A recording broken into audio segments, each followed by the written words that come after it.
A polycentric faith.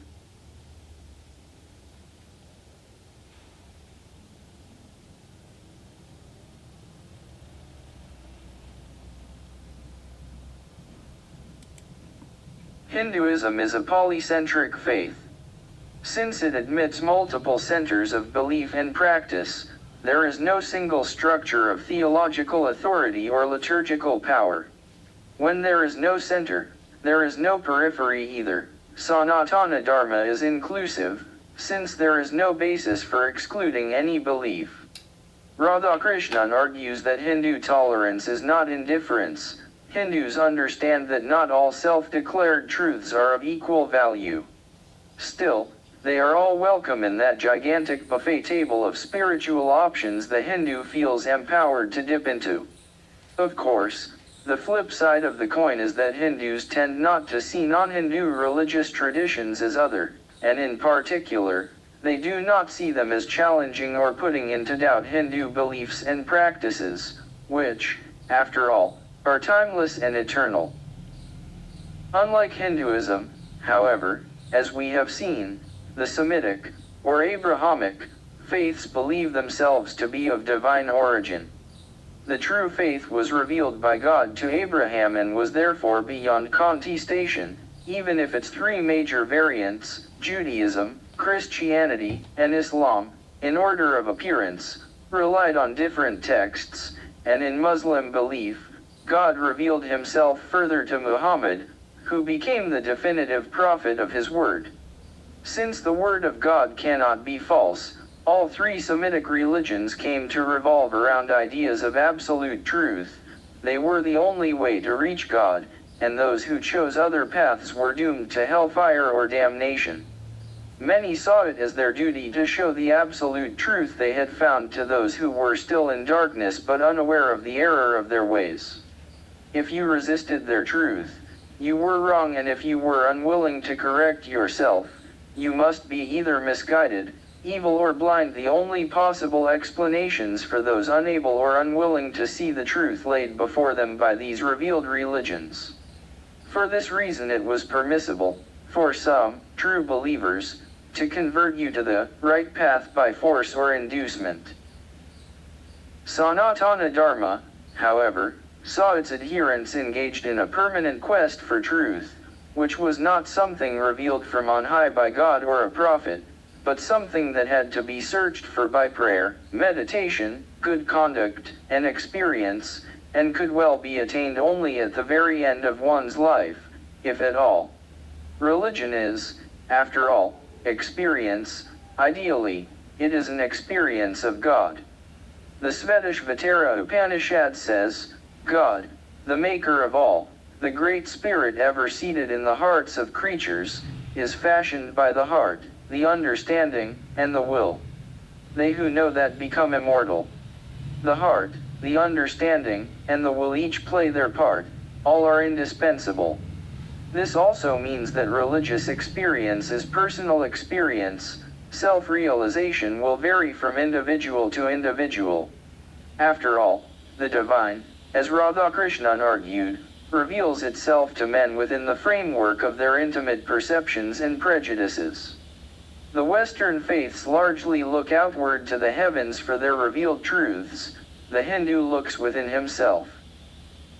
A Hindu could live his faith at one or more of several levels: the quotidian, with its temple rituals, religious observances, social customs, and good deeds; the path of religious performance; the spiritual, with extensive prayer, meditation, worship of and service to a deity, penance, and austerities; the path of devotion; and the intellectual, with a serious study of philosophy and theology, the path of knowledge. Most Hindus never get beyond the first stage. Their Hinduism is a religion of temple visits, fasts to propitiate favorite gods, the observance of specific festivals according to the tradition in their geographic regions. But even for the others, who demand more from, and look for more in, their faith, their quest for the truth, their inquiry into the mysteries of creation, would not end with a blinding flash of realization from the pages of a sacred book. After all, unlike the Bible, the dialogues of the Buddha, and the Quran, all the unchallengeable principal texts of their religions, even the Vedas are merely the first in a substantial corpus of scriptural works. It is also true that in a religion as vast, capacious, and evolving as Hinduism, there is much in the religious texts that contradict themselves, and each scholar can find scriptural justification for a point of view diametrically opposed to that of another scholar, also with his own scriptural justification. Take, for example, the place of women in Hindu society, which has undoubtedly undergone much transformation, for better and for worse. The epics, the Manusmriti, and the dicta of Yajnavalkya, putative author of the Yajnavalkya Smriti, all contain much material that is blood-curdlingly misogynist in relegating women to a place of inferiority in relation to men. Bhishma in the Anushasana Parva of the Mahabharata declares, "Women have one eternal duty in this world, dependence upon and obedient service to their husbands."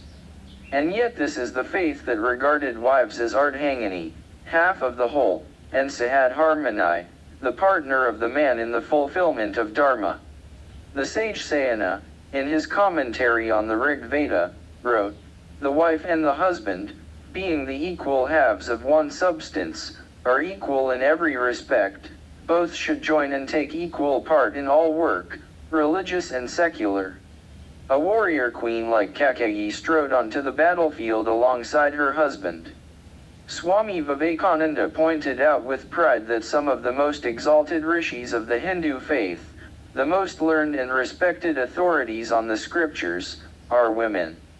21 of the original Rishikas to whom the Vedas were revealed were women. The names of Gargi and Matragi today adorn colleges in Delhi University. Vishavara, Gasha, and Apala were also prominent seers. Adi Shankara, in a theological debate with his famous critic Madana Mishra, appointed as the judge between them the latter's learned wife Sarasavani. Even Manu declared, "Where women are honored, there the gods rejoice, but where they are not honored, there all rituals are useless." Of the 210 Shiva-worshipping Lingaya saints, 35 are women. In other words, there is authority for different approaches in the ancient texts. The Hindu is invited to take his pick. If the Hindu chooses wrongly, or unwisely, among the opinions offered to him, it is not Hinduism's fault. The Hindu understands that all scripture requires interpretation, and cannot be taken literally. In particular, there has long been an acknowledgement that what is laid down in ancient texts may not necessarily have been what was, or is, practiced in the faith.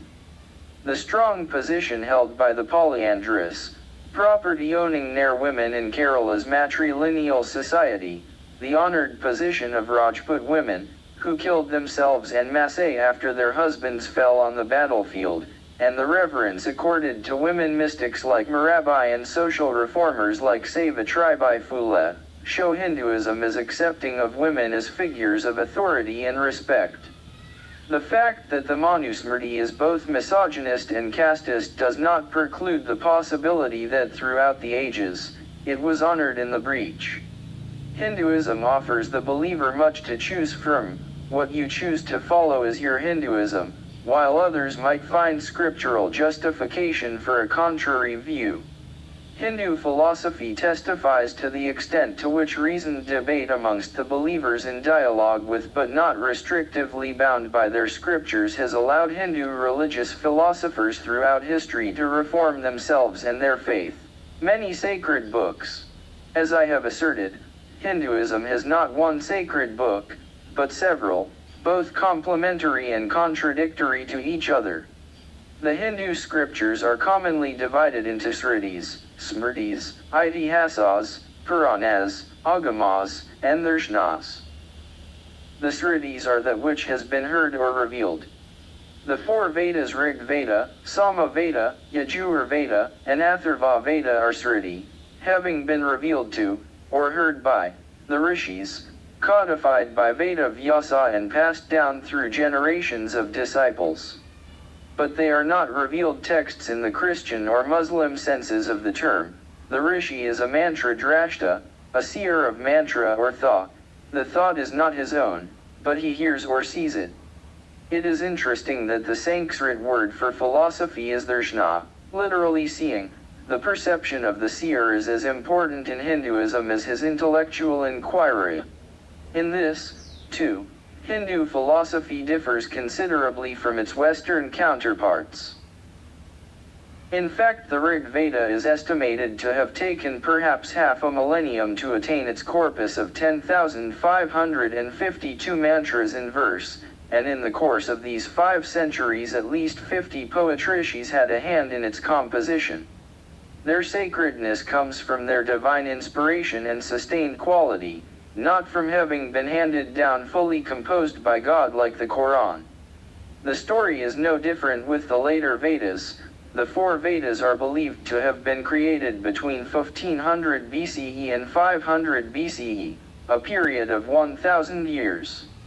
In that period we see enormous evolution from the nomadic faith of the Rig Veda, in which animal sacrifices, including those of cattle, were offered to the gods 11 and the healthy skepticism in some of its verses, to the evidence in the later Vedas of adjustment to new social realities, such as the Yajur Vedas references to new gods, clearly taken into Hinduism from prevailing local faiths including Pashupati, Lord of the Beasts, and Aushadhi, Lord of Medicinal Herbs. Similarly, the 108 Upanishads, which distill the essence of the Vedic philosophy, are also Smriti, revealed literature. They were also written over centuries. It is believed that the first 8 go back to the period between the 8th century BCE to the 4th century BCE, congruent with the age of the Buddha. The next 3 Upanishads are post-Buddhist and date from 300 BCE to 200 CE, whereas the remaining 97 Upanishads belong to the Puranic period from the 2nd century CE to the 10th century CE. The chronological gap between the earliest verses of the Rig Veda and the bulk of the Upanishads was greater than the time that separates us today from the life of Jesus Christ. An entire Upanishad, the Manjukya Upanishad, is devoted to the primal sound, Om. In the reckoning of many Hindus, the Upa Vedas, or Subsidiary Vedas, include Ayurveda, the science of wellness, Dhanurveda, the science of weapons and the rules of warfare, Gandharveda, the science of the performing arts, including the classic text on music, dance, and theater, the Natya Shastra, and the Arthashastra, the treatise on statecraft that in many respects anticipated Machiavelli's The Prince by nearly 2 millennia. The Vedanas, the explanatory limbs of the Vedas, deal with such matters as grammar, phonetics, etymology, the art of poetry, the science of rituals and, in the famous Jyotisha Vedanga, astronomy and astrology. All these again are the product of centuries of writing and reflection. The Smrtis are that which is remembered. They are composed by human beings without any specific divine inspiration and passed on to guide ordinary people in the conduct of their lives and the performance of their spiritual and worldly duties. The 18 Smrtis, written down largely over the 5 centuries between 300 BCE and 200 CE, are often referred to as the Dharma Shastras, since they explicate how Dharma must be observed, and these are seen as practices that must change with time and place. The Smrtis describe the daily life of individuals, prescribing rituals and rules which vary according to each varna or social class and are collectively known as varna ashrama dharma. The Smrtis also lay down the rules of governance, known as Raj Dharma, and adumbrate the earliest ideas of what may be considered a Hindu constitutional order, headed by a king. Among the most famous of the Smrtis is the Arthashastra, an ancient treatise on statecraft, economic policy, and military strategy, composed between the 2nd century BCE and the 3rd century CE. and attributed by many to Chanakya or Kautilya, principal counselor to the Emperor Chandragupta Maurya, though this is disputed. In its unsentimental explication of the duties and responsibilities of kings and states, and its ruthless advocacy of amoral policies including alliance-making, coercion and suborning of rivals, it anticipates by several centuries the prescriptions of Machiavelli. Since the Smrtis are purely man-made and mutable, Hinduism does not aver that laws laid down a millennium ago must be followed to the letter today. The foundational laws of Yajnavalkya and the Code of Manu, often cited as the source of Hindu law, are Smrti. No Hindu seriously argues that they must be observed to the letter today. Indeed, it is debatable whether they were strictly followed even in the times at which they were propounded. In fact, the Smrtis were not all internally consistent, a profusion of arguments. The Smrtis differ among themselves. No one's opinion is final or conclusive. The essence of Dharma is hidden and elusive. The right path is the path followed by great men. Yaksha Prashna, Sloka 11412. The Itihasas, the epics, respond to the human need for instruction through story. The profound philosophical inquiries of the Smritis and the Smritis are more easily digested by the common people in the form of parables and epic narratives, which in turn easily lend themselves to theatrical form, dance, and music, all the better to communicate their message to the masses. Itihasa literally means the way it was, and many take the epics literally, though they have been embroidered with mystical and fantastic elements, and it is quite probable that divinity was ascribed to their principal personages only in later retellings. Their principal purpose remains to impart the values of the Dharmashastras in story form. The Ramayana tells the story of a kingly figure, Rama, who upholds both his personal dharma and his Raja dharma. In the earliest versions he was not portrayed as a god, but as an ideal man devoted to upholding truth.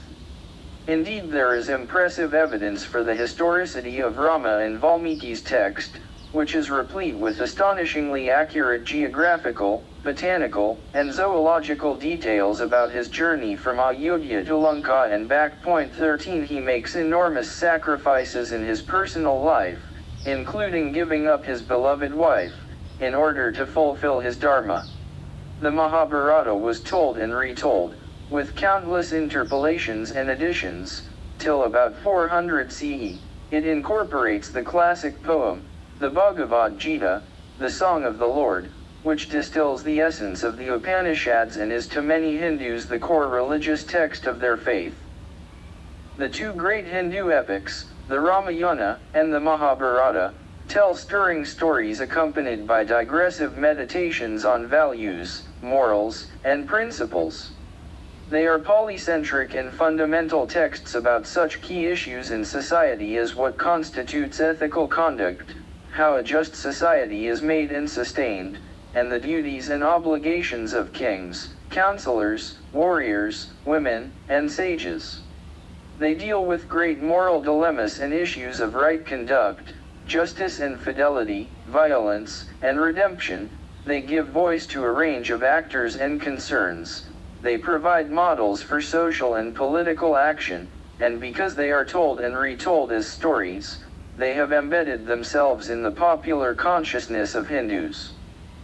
The Ramayana, the epic tale of an exiled prince's conquest of the demon kingdom where his wife is held hostage, is a stirring saga, intimately familiar to all Indians and most Southeast Asians.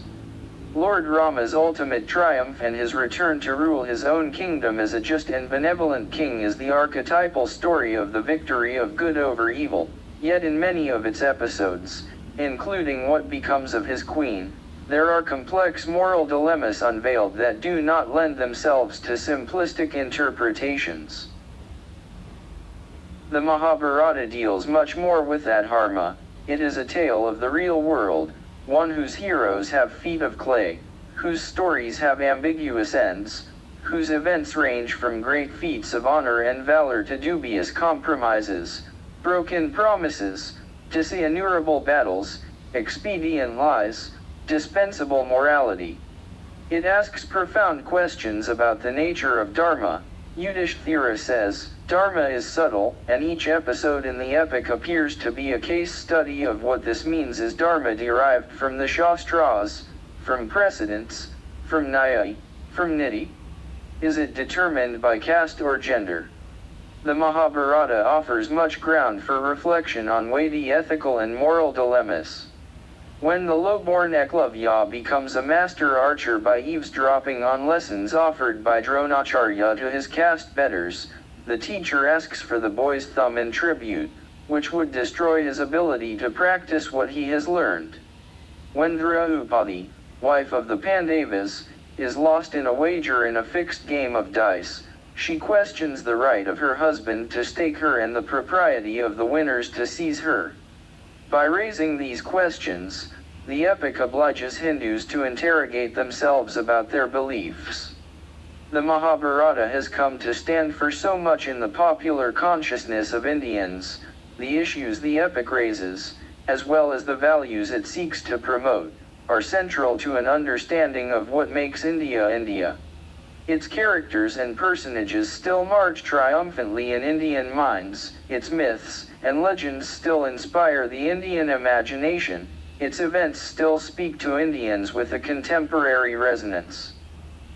While the Ramayana, composed from around the 200 BCE to perhaps 200 CE, and the Mahabharata, said to be composed between about 400 BCE and 400 CE, after some 8 centuries of retellings and interpolations, 14 are the 2 best-known epics whose core story, and many subsidiary tales, are widely known to practically every Indian. The Itihasas also include the Yoga Vasishtha stories and fables imparted by the sage Vasishtha to Lord Rama, and the Hadivamsa, which tells stories of creation and of the origins of Lord Krishna. When the Ramayana and the Mahabharata were retold in the vernacular languages, they acquired immense popularity and impact. The Kamban Ramayana and Tamil in the 12th century CE, and Tulsidas's Ramcharitmanas in Awadhi in the 16th century, exalted Rama to his present place in the Hindu pantheon. The Mahabharata incorporated the Bhagavad Gita, an extraordinary, inspirational and profoundly philosophical text which addresses in powerful and poetic language a basic conundrum of human existence, what human beings should do when they are pulled in contradictory directions by equally important but incompatible obligations. We are all faced in life with having to make hard choices. The Gita presents us with the searingly hard choice confronting the heroic warrior Arjuna, who finds himself on the battlefield, about to go to war, in the name of a just cause, whose triumph will involve the killing of several members of his own family. His duty and his moral commitment to one side of the battle stands against his love for his own kith and kin, whose blood he must shed, and that too in violation of the universal moral duty not to take life. But if, for this reason, he refuses to fight, his absence from the battlefield could allow the forces of unrighteousness to prevail. It would mean the victory of those who have committed wrongs, and it would violate his own duty and obligation as a warrior to deploy his martial skills in fulfillment of his duty and in defense of the right. Arjuna confesses his agonizing dilemma to Lord Krishna, whose counsel makes up the bulk of the Gita. Perform your dharma, Krishna tells Arjuna, do your duty regardless of the outcome. The right action in conformity with your dharma is your only obligation. Its consequences, even its success or failure, should have nothing to do with the moral motivation for your action. Your own feelings, or prospects of reward, are irrelevant to the need to act. Krishna's philosophical advice is essentially to do what is right regardless of the consequences. Implicit is an acknowledgement that doing the right thing is not always easy, that it can cause pain and grief to others, even others one loves or is bound to. But the path of Dharma, leading a life of good conduct. What a Westerner might call a moral life is a complicated and ambiguous task, not to be reduced to simple calculations of defeat or failure, life or death, reward or punishment. Armed with this advice, and with Krishna as his charioteer, Arjuna goes forth to sanguinary battle, and prevails, leaving the battlefield littered with the blood-soaked bodies of his own cousins. The Gita is an amazing text, full of wisdom and philosophical reason, but also a call for action, an exhortation to fulfill one's duty with conviction and courage. It has probably inspired more commentaries per line of text than any other work in the vast canons of Hinduism. Swami Vivekananda and Mahatma Gandhi swore by it. Each found different aspects of its poetic brilliance and profundity to live by. The 18 Puranas, composed roughly between 250 CE and 1000 CE, convey the truths of the Vedas and the Dharmashastras in short stories as well, and have formed the basis of religious education in rural India for millennia. They differ from the Itihasas since they do not comprise a grand epic narrative but several different stories featuring non-recurrent characters. The moral code conveyed through Puranic stories is still the basis for Hindu ethics, and the characters in many Puranic tales have come to epitomize the virtues of faith, chastity, obedience, loyalty, constancy, generosity, and so on.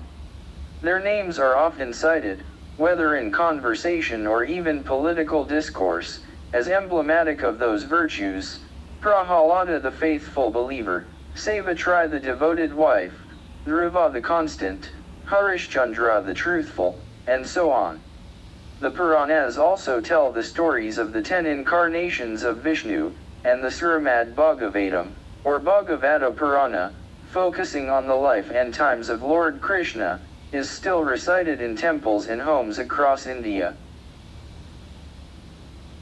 The Puranas mark a significant development in Hinduism, with a much greater emphasis on the worship of gods in human form, unlike the earlier Vedic faith, where the latter had relied on rituals and sacrifices in which homams, prayer rituals around a fire, usually involving the fire god Agni, played a major role. The Puranic practice principally involved idol worship and pujas. It is suggested that while the Vedic era saw only the worship of a formless and imageless god, the conduct of rituals and the propitiation of the river and mountain and tree gods of local tribes, all of which were portable and not confined to a fixed spot. It was the arrival of the Greeks under Alexander in the 4th century BCE that brought into India the idea of permanent temples enshrining stone images of heroes and gods. Again, while the Hinduism of the Vedas emerged from mantras and rituals, including elaborate sacrifices, the Puranas promoted their values entirely on the basis of myths and stories. By developing the concept of the Saguna Brahman to go with the exalted idea of the Nirguna Brahman, the Puranic faith integrated the Vedic religion into the daily worship of ordinary people. Using the seductive power of Maya, illusion, the Nirguna Brahman of the Vedas took the form of Saguna Brahman or Ishvara, the creator of Prakriti, the natural world, and the god or Bhagwan of all human beings. Vishnu and Shiva were recognized as Ishvaras. The followers of the former, the Vaishnavas, worshipped him in several avatars, while the followers of Shiva, the Shaivites, confined their worship to Shiva alone, though in several aspects: the dancing Natraja, the powerfully symbolic Lingam, and his immediate family, his consort Parvati, his sons Ganesh or Vinayak, and Skanda, or Murugan. Puranic Hinduism witnessed the absorption, even Sanskritization, of the existing local cultures and the adoption of their deities and heroes into Hindu mythology. It is in the Puranic age that both Vaishnavites and Shaivites accepted idol worship, which was earlier absent from the Vedic faith. The Puranas offered a bridge between the Vedic religion and local folkways, between highbrow philosophers and vernacular cultures, assimilating both in a narrative of inclusive ethics. It is in the Puranas that much of what we today understand by popular Hinduism is anchored. Not quite fitting into any of these categories is another magnificent work of early Hinduism, authored in the south by Thiruvalluvar, born around 300 CE, whose Thirukural, a collection of 1,330 couplets or curls containing profound aphorisms and imparting moral lessons, has been called by some the Veda of the Tamils. By the 6th century CE, India and Hinduism had a rich mythology, a corpus of elaborate rites and rituals, extraordinary heroic poetry, a well-developed system of popular ethics, an evolving religious architecture and a spiritual literature for the masses. It also had non-religious texts of universal significance, notably the Fables of the Panchatantra, which imparted practical advice on worldly matters, and on the foibles of human character, in the form of entertaining tales featuring both humans and animals. There is cynicism, including about kings and political leaders, violence, often unfortunate, and humor, sometimes at the expense of the vainglorious. We are told quite frankly, observes the historian Upinder Singh, that conventional virtues can lead to ruin. Truthfulness, kindness, and helpfulness to others lead to disaster. The idea of self-sacrifice, even feigned, is mocked. Cunning, quick thinking, and hard-headedness are valorized. The only social relationship that is celebrated is friendship, and even that does not emerge unscathed. 15. With idol worship came temple construction, a feature of Hinduism only since the 5th century CE, and reaching its apogee in the magnificent Chola temples of the 11th to the 13th centuries, many of which are still in use today. The 108 agamas lay down the disciplines and doctrines for the worship of specific deities, notably Shiva, Vishnu and Shakti, which in turn have given birth to cults focused on each of these manifestations of the divine. They also specify the rules for constructing temples in honor of each of these, and for observing related rituals and rites. They are meticulously detailed, ranging from the ablutions to be performed by the worshipper to the adornments on the idol, the timing, and order of prayers and so on, and also replete with devotional songs and verses. However, most people worship daily in the privacy of their own homes. Instead of idols consecrated in temples, they have portable idols installed in an alcove or puja room. This practice is sanctified in the Srimad Bhagavatam or Bhagavata Purana, Part 11, Chapter 27, Sloka 12, which specifies that 8 types of material engender permissible forms of idol worship: stone, wood, metal, clay, sand, crystal, a drawing, or even just a mental image. Some of the prominent temples were located on the banks of sacred rivers, notably the Ganga, Yamuna, Nirmada, Godavari, Krishna, and Kaveri, whose flowing waters were said to have cleansing properties that could purify those who immersed themselves in them. The darshanas are the texts of the 6 principal schools of Hindu philosophy, drawing from many, and are unabashedly intellectual and abstrusely academic in nature. The 6, the Shad-darshanas, include 3 lesser-known schools of Hindu philosophy: the Nyaya school, which emphasizes logic and debate; the Vaisheshika school, which sees the universe as made up of countless atoms, each with its own distinctive quality; and the Mimamsa school, which emphasizes the role of sacrifice and ritual in seeking salvation.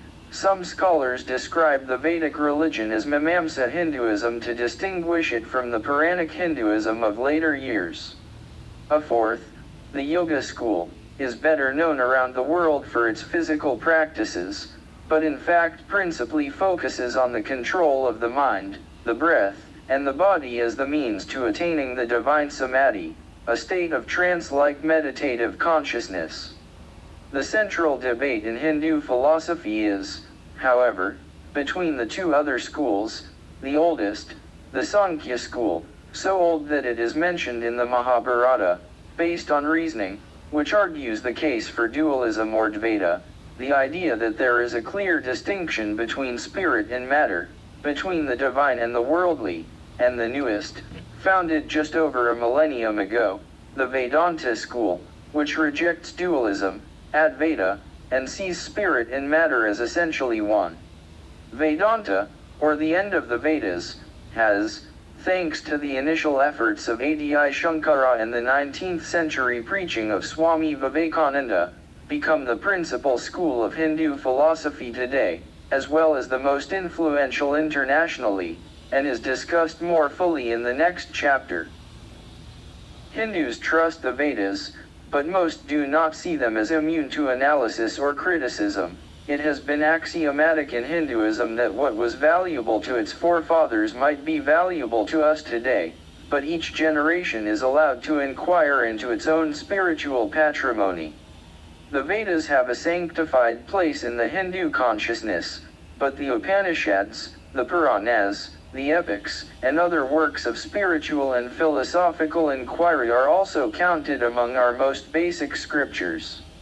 The three prasthanas or divisions of the Vedanta, the Upanishads, the Brahma Sutras, 555 aphoristic verses attributed to Badarayana and written down sometime between 450 BCE and 200 CE, which summarize the spiritual and philosophical ideas in the Upanishads, and the Bhagavad Gita correspond roughly, according to Hindu philosophers, with the three stages of faith, knowledge, and discipline.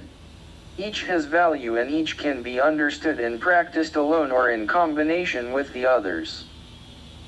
That said, as we have seen, Hindus, unlike Muslims and Christians, do not see their religious texts as claiming to embody the ultimate truth. Indeed, it would be a problem if they did, because then different texts would offer contradictory truths and men might be obliged to fight each other to demonstrate the superiority of their truth. Instead, a work of scripture is, to a Hindu, a means of self-realization.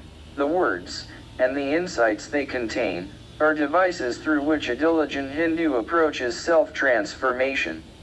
A religious text is a breach in the fog of ignorance that enshrouds the human mind.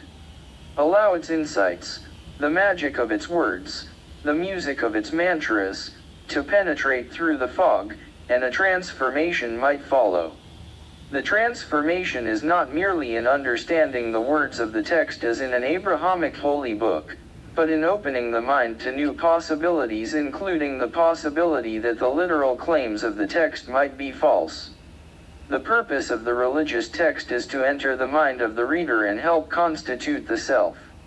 As Swami Vivekananda put it, to the Westerners their religious books have been inspired, while with us our books have been expired. Breath like they came, the breath of God, out of the hearts of sages they sprang, the mantra Drashtas. Given this attitude to the Hindu holy texts, the Sanatana Dharma's attitude to the Bible, the Torah or the Quran is the same. Hindus do not look for the literal meanings of these holy books, and since they do not read them literally, they do not argue over them literally either. The Hindu has historically refused to pick a fight over the meaning of other people's religious texts, since they cannot literally be true. To the Hindu, they can either help in self-realization or not, but they are not worth quarreling about. You say your holy book is the Word of God? Fine, if it helps you understand your true self, if it opens your mind's eyes to the ultimate truth of creation and helps you merge your soul into the cosmos, it will have served its purpose. Ah, you say, that's not what your holy book is supposed to do? What use is it to you then? Come, let me read it. Perhaps it will help open my eyes. This approach to theological disputation left the honest Christian missionary in colonial times somewhat confused. The Hindu life experience. As a result, Hinduism occupies a unique place among the world's faiths. In it, as Dr. Radhakrishnan explained, intellect is subordinated to intuition, dogma to experience, outer expression to inward realization. Religion is not the acceptance of academic abstractions or the celebration of ceremonies, but a kind of life or experience. It is insight into the nature of reality, darshana, or experience of reality, anubhava, da. Hindus dislike people being drafted into truth armies firing cannons of certitudes. Their instinct is to remain skeptical, open, questioning. Reason and intuition must go together. Blind belief in dogma is absent in Hinduism. All spiritual teachings are subject to disputation, and perceptions must be tested through logical thought. The Hindu sacred texts are not so much dogmatic dicta as transcripts from life. This is all very well, one might say, but what of the vast majority of Hindus, who have not read most of these sacred texts, who are unaware of the glorious capaciousness of their faith, who are inured to theological heterodoxy and scriptural eclecticism? What of those who only know Hinduism as a cultural identity, who go to their temples to pray to their Ishtadevta, their favorite gods, when they are in trouble or distress, who observe fasts for specific deities, celebrate joyously the major festivals in their area and are conscious of their difference from those who practice other faiths? Is the Hinduism I am describing their Hinduism too? I would claim it is. Because ultimately the nature of any religious faith is not determined by its scholars, theologians, and scriptural exegetes. It is precisely the ordinary believer, the worshipper who is indifferent to theories about his faith but believes in God and values his religion as his way of reaching his hands out to his Maker, who demonstrates the essence of his faith in his own practice of it. In Hinduism, there is an understandable tendency to see the faith through its remarkable Sanskrit scriptural and philosophical writings. But just as important to the practice of Hinduism are the non-Sanskritic, oral, vernacular, and regional traditions of worship and ritual, which are indispensable to the way the faith is experienced in different parts of the country.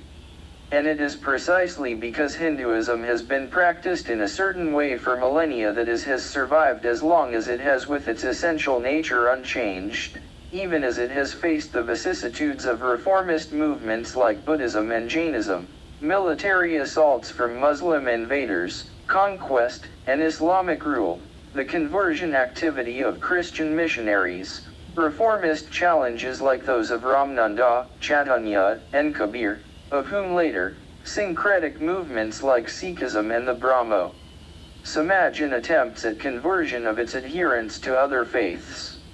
Every Hindu may not be conscious of the finer points of his faith, but he has been raised in the tradition of its assumptions and doctrines, even when these have not been explained to him. His Hinduism may be a Hinduism of habit rather than a Hinduism of learning, but it is a lived Hinduism for all that. These habits vary enormously from place to place, caste to caste, and community to community. In South India it is entirely common to see celebrations and practices completely unfamiliar to a North Indian, and vice versa. The Taipusam festival, taking place in the Tamil month of Thai, in which devotees carry ceremonial offerings on wooden planks called cavities and many pierce themselves through the body and march in excruciating processionals to demonstrate their devotion to Lord Murugan, is unknown in other parts of India. Pongal is a huge festival in Tamil Nadu and southern Kerala, but a North Indian Hindu will have no clue what it signifies. While Diwali, the festival of lights, has over the years become, in popular perception, the standout Hindu festival, it is observed fairly modestly in the south.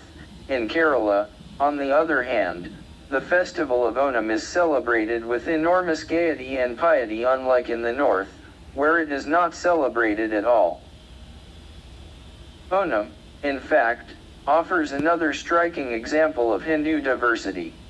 It celebrates the annual return to earth of the Asura king Mahabali, a wise and benevolent monarch under whose egalitarian rule the people of Kerala flourished in mythical times. The gods, jealous of his overweening power and popularity, sent Lord Vishnu to earth in the form of a Brahmin dwarf, Vamana, who asked the king for as much land as he could cover in 3 steps. The king, surprised by the modesty of his request, granted his wish, whereupon the dwarf grew to his celestial size as the Lord.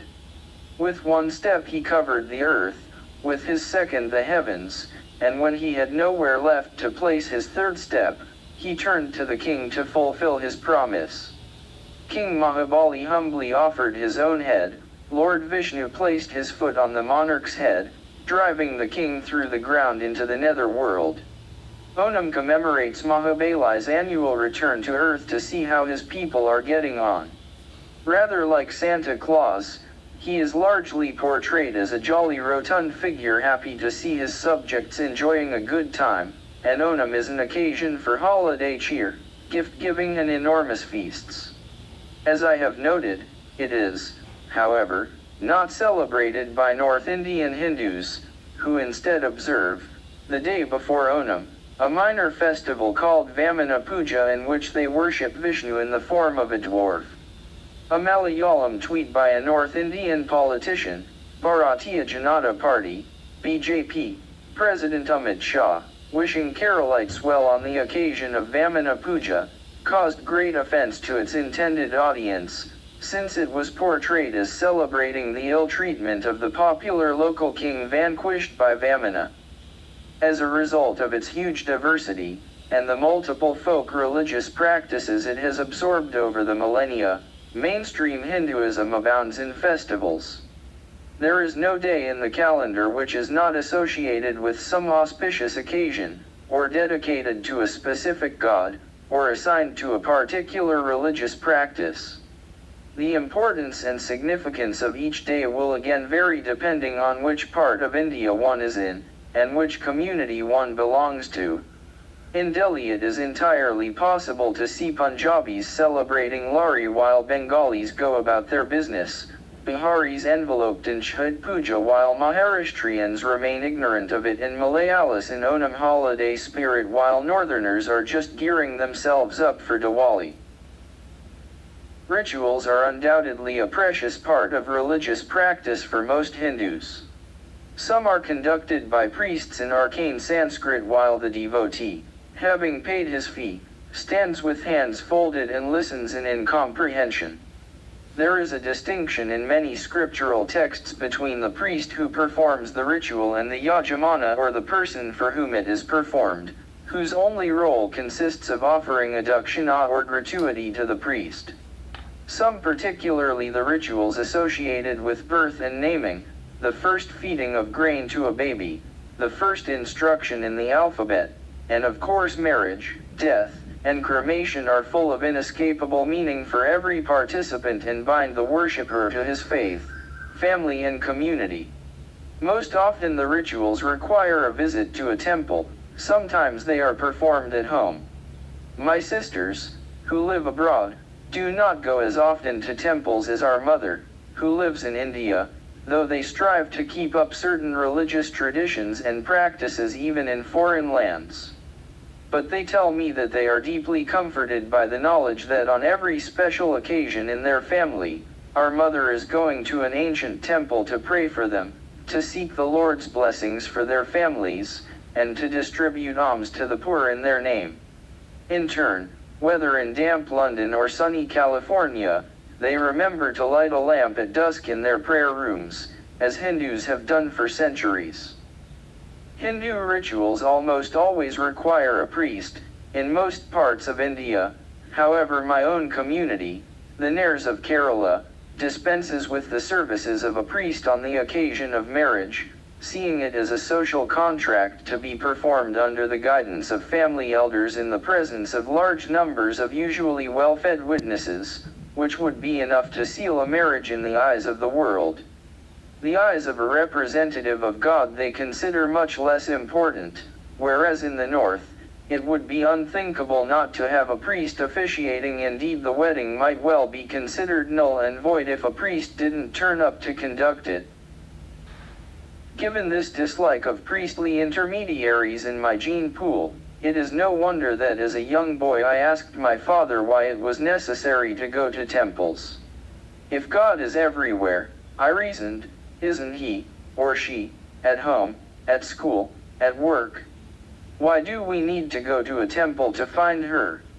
My father patiently explained that while God is everywhere, he was especially powerful in certain places, especially those where he had manifested himself through the spontaneous appearance of an idol, as in the Krishna idol in Guruvayur, or other miracles. Such places then became sanctified by the devotions of millions of worshippers over hundreds of years, and thus acquired even more religious significance. It was a self-perpetuating phenomenon. A temple became famous because of something associated with it, usually a legend involving the deity in question. Then worshippers came and testified to its powers, saying their prayers at that place had been answered by the goddess, for instance, and then more worshippers came, and the more devotion the temple attracted, the more were the stories of miracles and blessings accruing from worship there, and the more people kept coming. On that South Indian pilgrimage when I was 14, I also found myself asking my father about the behavior of some of the priests at the more famous temples, who openly stuck out their hands for more money after performing the rituals my father had already paid for. He looked somewhat embarrassed at first, then replied softly but firmly that priests had to live too. They were performing a service to us devotees, but they had families they were responsible for, children they had to educate, and it was only fair they asked for help from the people on whose behalf they had interceded with God. After all, they had what today we would call domain knowledge. They knew the scriptures, had mastered the mantras, and could recite the appropriate ones with the required fluency. Why shouldn't they be rewarded for their expertise? This left my teenage mind only partly mollified, and I have not been as enthusiastic a temple goer as my parents, especially since I rationalized that praying in the privacy of my own home would be just as effective, as long as my heart was pure and my thoughts clear. I maintain an eclectic prayer alcove in my home, where dozens of pictures, idols, and relics of Hindu deities, including a print that reproduces one of my parents' religious pictures, that I saw my father pray before every day as I grew up, all compete for my reverential attention daily. Still, the passion of other worshippers keeps drawing me back to temples, especially in my constituency, Thiruvananthapuram, which is blessed with more places of worship per square kilometer than any other metropolis in India, and where friends, colleagues, and party workers insist on accompanying me, praying for me and promising assorted divinities that I will perform certain rituals in fulfillment of their undertakings.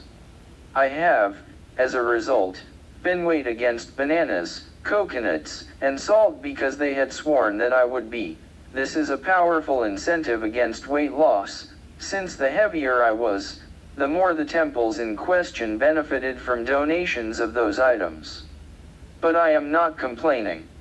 I find peace in the temples, and a strengthening of my ties to those who have accompanied me there, as if we have shared something indefinable in that common space where hope and need combine in supplication to the divine. Some have seen in Hinduism a selfish religion, a collection of individuals praying for themselves, with no equivalent of the Muslim Friday prayer or the Sunday Christian Mass with its service and sermon uniting a community in worship. Philosophically, after all, the most important claim the Upanishads make is that the essence of each individual is also the essence of all things. The human self, the Atman, and the cosmic reality, Brahman, are essentially the same. This leads to the view that one only needs to look within to find divinity. One has no need of fellow worshippers or collective sermonizing. Hindu religious practice is essentially contemplative, as the seeker turns his gaze inwards in quest of real awareness. The Mundaka Upanishad, 2.2.3.16 offers a marvelous metaphor. The imperishable is the target for the seeker, the Upanishads are his bow, constant meditation is his arrow, and the string of the bow is drawn with his mind filled with Brahman. Because of this interiority, some Hindu critics see Hinduism as lacking the unity that strengthens other faiths and helps them to negotiate the modern world and social pressures better. Its focus on self-realization rather than collective advancement, they say, might allow plenty of room for philosophical thought, but none for collective action. To such critics, this prevents Hindus from constituting a defined community that can withstand external pressures. Such thinking partly animates the Hindutva project we shall discuss in Chapter 5. The Atharva Veda points out that the quest for awareness, the search for answers, the journey towards self-realization, never ceases. How does the wind not cease to blow? How does the mind take no repose? Why do the waters, seeking to reach the truth, never at any time cease to flow? Atharva Veda, X.7.3717. And yet this process is not purely self-centered individualism, since the real self one discovers in this profound quest is the same self as everyone else's. Self-realization leads ultimately to merging one's soul into the collective Brahman. So when one goes to a temple to worship, one is finding a common sanctified space to help one travel to the same destination as every other worshipper. 3. Questioning Hindu customs. Some of Thiruvananthapuram's old temples, especially the 11th century Sri Padmanabhaswamy Kshetram, recently revealed to be one of the richest temples in the world because of all the treasures deposited there by the triumphant Travankari Maharajas of yore, are truly beautiful. This is where Vishnu is worshipped as Padmanabha, lying on the great serpent Ananta as he floats on the vast ocean of milk, the Kshasagar. It is in this posture that he is so revered that the kings of the Travankari kingdom called themselves Padmanabhadasa, servants of Padmanabha, and ruled in his name rather than in their own, a curious inversion of the concept of the divine right of kings, since here it was the kingly right of the divine. If many temples are beautiful, though, not all old Hindu practices sanctified by these temples are. The ancient tradition of caste was one my nationalist parents tried to shield me from for years, and it was only at age 11, when asked by a schoolmate in Mumbai what my caste was, in an incident I described below, that I finally demanded an explanation. But caste as an instrument of discrimination was abhorrent to my liberal sensibilities from a very young age. Caste in Hinduism. It is difficult to pretend that Hinduism can be exempted from the problems of casteism, since the religion has been cited as legitimizing this form of discrimination in some of its sacred texts. The Rig Veda does not mention caste in its original books, and it first appears in the Purusha Sukta verse, a later interpolation that describes the sacrifice by the gods of Purusha, the cosmic man, to create all human life. According to this verse, from his mouth emerged the Brahmin, the priests, and scholars. His arms were made into the Kshatriyas, the warriors, and rulers. His two thighs were the general populace, the farmers, merchants, and traders who made up the Vaishyas, and from his feet, the Sudras, the workers, artisans, and servants, were born. The verse has been challenged, especially by the great constitutionalist and Dalit leader Dr. Bhimrao Ambedkar, who considered it a fraudulent attempt to legitimize caste discrimination, but there is little doubt that many Hindus believed that the caste system had religious sanction. Ironically, as I have demonstrated in my 2017 book Inglorious Empire, what the British did to India, India had castes, but not a caste system. The rigidities of caste as we understand it today were introduced by the British in their desire to understand categories and classify the people they were ruling, in order to control them all the better. What the writer on Hinduism Devduta Patanik describes as the attempt by the British to force-fit some 3,000 jatis, castes, or some say subcastes, grouped around hereditary professions, into the four varnas established in the Dharmashastras, has given us a complex caste system whose uneven persistence in Hindu society has been the source of both iniquity and confusion.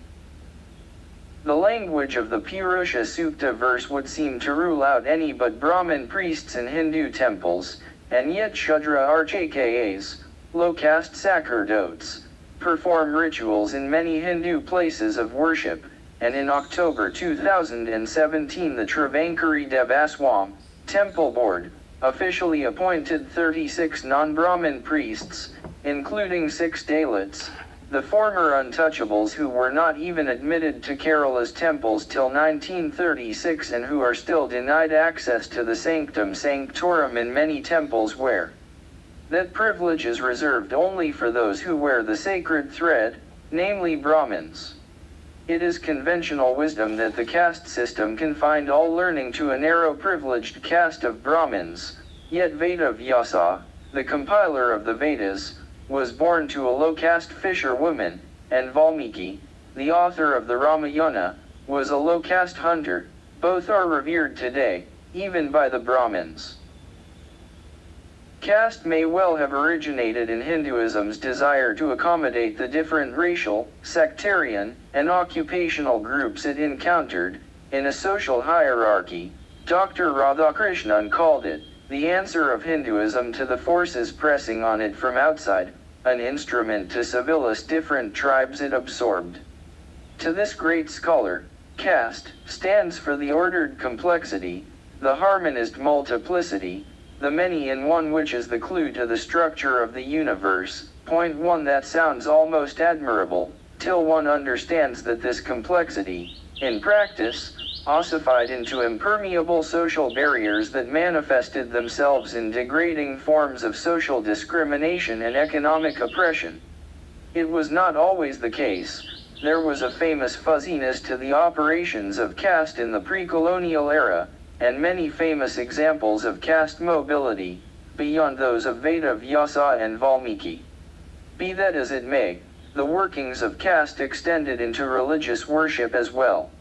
Many temples forbade entry of the lower castes and the outcasts. The latter became known as untouchables because of the innumerable social prohibitions and indignities to which they were subject. There is no excusing such abhorrent practices, and many modern Hindus have grown up rejecting the discriminatory aspects of the caste system, while still observing caste preferences when it comes to arranging the marriages of their children. Their logic is simple. Caste is a form of community organization that has been in place forever, and we are not about to jettison it. We are comfortable with the affinities it implies, and we would prefer to perpetuate our family by arranging marriages within our caste group. But that doesn't mean we will discriminate against people of other castes, or mistreat them. We are educated people, and we know that's wrong. This may strike many modern Indians as a dubious compromise, but the attitude I have summarized is far more common within the Hindu population than many imagine. It should also be said that the most impressive of India's movements against caste discrimination, from those of Basava in the 12th century to Sri Narayana Guru in the 19th, came from within Hinduism and retained a Hindu vocabulary and conceptual world, including reverence for Hindu deities. Sri Narayana Guru, forbidden as an Ezava from worshipping at the Shiva temple, entered a river and unearthed a lingam, phallic statue, that he consecrated himself, thereby creating his own Shiva rather than rejecting the god who was denied to him. The 14th century Bhakta saint Chakamila was a Dalit whose fervour for God continued even though he was not allowed inside the temple. In one of his verses he addresses the deity as he might speak to a man of an upper caste. I am so hungry, I have come for your leavings, I am full of hope. In another verse, he brings a bowl for your leftover food, with no access to the shrine. He seeks to fulfill his devotion by serving the deity, submitting himself completely and eating the scraps left behind. This is alarmingly conformist, yet revealing of the extent to which Chocamila's abject social condition had no bearing on his spiritual standing nor on the extent of his posthumous sanctification. Among the Lingaya saints, too, there were many of humble origins. While Basava, the founder of the sect, was born a Brahmin, many of his prominent disciples were of humbler origins, as Manu S. Pillai records. Alama Prabha was a drummer, Siddharama a cowherd, Makaya a washerman, and Kakia, a skinner of dead cows. Point 2. Still, social mobility was relatively rare in Hinduism, and the lot of the outcasts was a terrible one. Was this because of the religion or the society that practiced it? Arguably, untouchability was a social practice for which it is impossible to find scriptural sanction. To suggest that to be a good Hindu you had to practice caste discrimination is therefore theologically unsound. As the philosopher Janardhan Gainari has explained, Hinduism contains within itself the philosophical resources to sustain an internal critique of reprehensible and unjust social practices that have sometimes emerged in Hindu societies.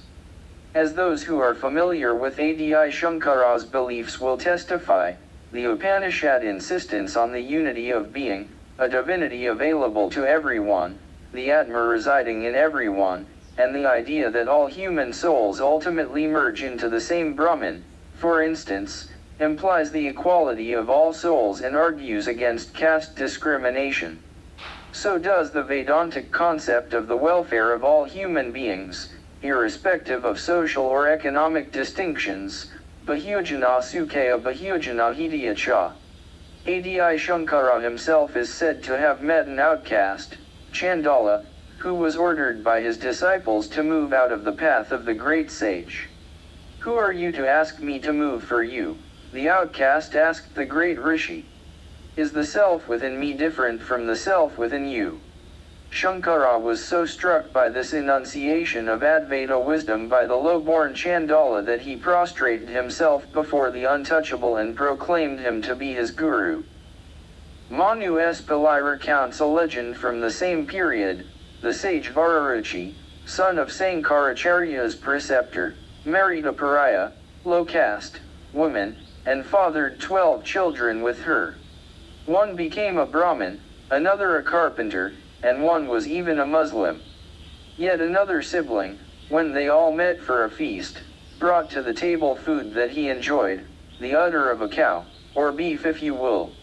Of course the story goes on to transform the meat into a plant that everyone then consumed, but the lesson is simply that though they were different in what they did and what they ate, they were all born of the same parents, and children of the same land. 3.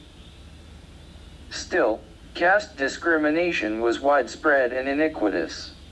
Of course Hindus have long accepted the logic of reservations, government-legislated quotas in employment and education, in India as a means of making up for millennia of discrimination based on birth. This is why the Constitution inaugurated the world's oldest and farthest-reaching affirmative action program, guaranteeing Dalits and Adivasis, scheduled castes and tribes, not only equality of opportunity but guaranteed outcomes, with reserved places in educational institutions, government jobs, and even seats in parliament and the state assemblies. Given the appalling discrimination to which they had been subject for millennia, especially those subject to the unspeakable privations of untouchability, this seems only fair to most, including many caste Hindus, who have not objected to these SC/ST reservations. These reservations are granted to groups listed in schedules of the Indian Constitution on the basis of their, presumably immutable, caste identities. The addition of the other backward classes, OBC, category in 1989 after the acceptance by the government of Prime Minister VP Singh of the recommendations of the Mandal Commission added more people to the numbers benefiting from such official reservations, but it didn't change the basis on which they benefited, despite the C in OBC referring to classes, The OBC lists contained castes and subcastes just above the Dalits in the social pecking order. People like myself tend to disavow caste loyalties as unworthy relics of a more unequal pre-independence past, but accept that granting benefits on the basis of caste is unavoidable. As for ourselves, as intellectual heirs of an anti-colonial freedom movement that explicitly rejected caste, and outlawed caste discrimination, we aren't supposed to admit to caste feeling even if, in some cases, it lurks somewhere beneath the surface. I am conscious of my own bias in the opposite direction, as the son of a newspaper executive from Kerala who dropped his caste name, Nair, at college in response to Mahatma Gandhi's exhortations to do so, moved to London and brought his children up in Western East Bombay. I am a product of a nationalist generation that was consciously raised to be oblivious of caste. I still remember my own discovery of caste. I was an 11-year-old representing the 7th form in an inter-class theatrical event at which the 8th form sketch featured the scion of a famous Bollywood dynasty, who are Hindu. The boy would later become a successful screen heartthrob. I had acted, penned a humorous poem and organized my class's efforts, and the young man was either intrigued or disconcerted by what he had witnessed, for he sought me out the next morning at school. Tharoor, he asked me at the head of the steps near the toilet, "What caste are you?" I blinked my nervousness at the great man. I don't know," I stammered. My father, who never mentioned anyone's religion, let alone caste, had not bothered to enlighten me on such matters. "You don't know?" the actor's son demanded in astonishment. "What do you mean, you don't know? Everybody knows their own caste." I shamefacedly confessed I didn't. "You mean you're not a Brahmin or something?" I couldn't even avow I was a something. The great man never spoke to me again in school. But I went home that evening and extracted an explanation from my parents, whose eclectic liberality had left me in such ignorance. They told me, in simplified terms, about the Nairs, and so it is to that schoolboy, celluloid hero of the future, that I owe my first lesson about my genealogical past. Despite this enforced awareness, I grew up thinking of caste as an irrelevance. The idea of caste as a badge of identity bothered me hardly at all, because I saw it as one of several such badges, to be donned or taken off according to my convenience.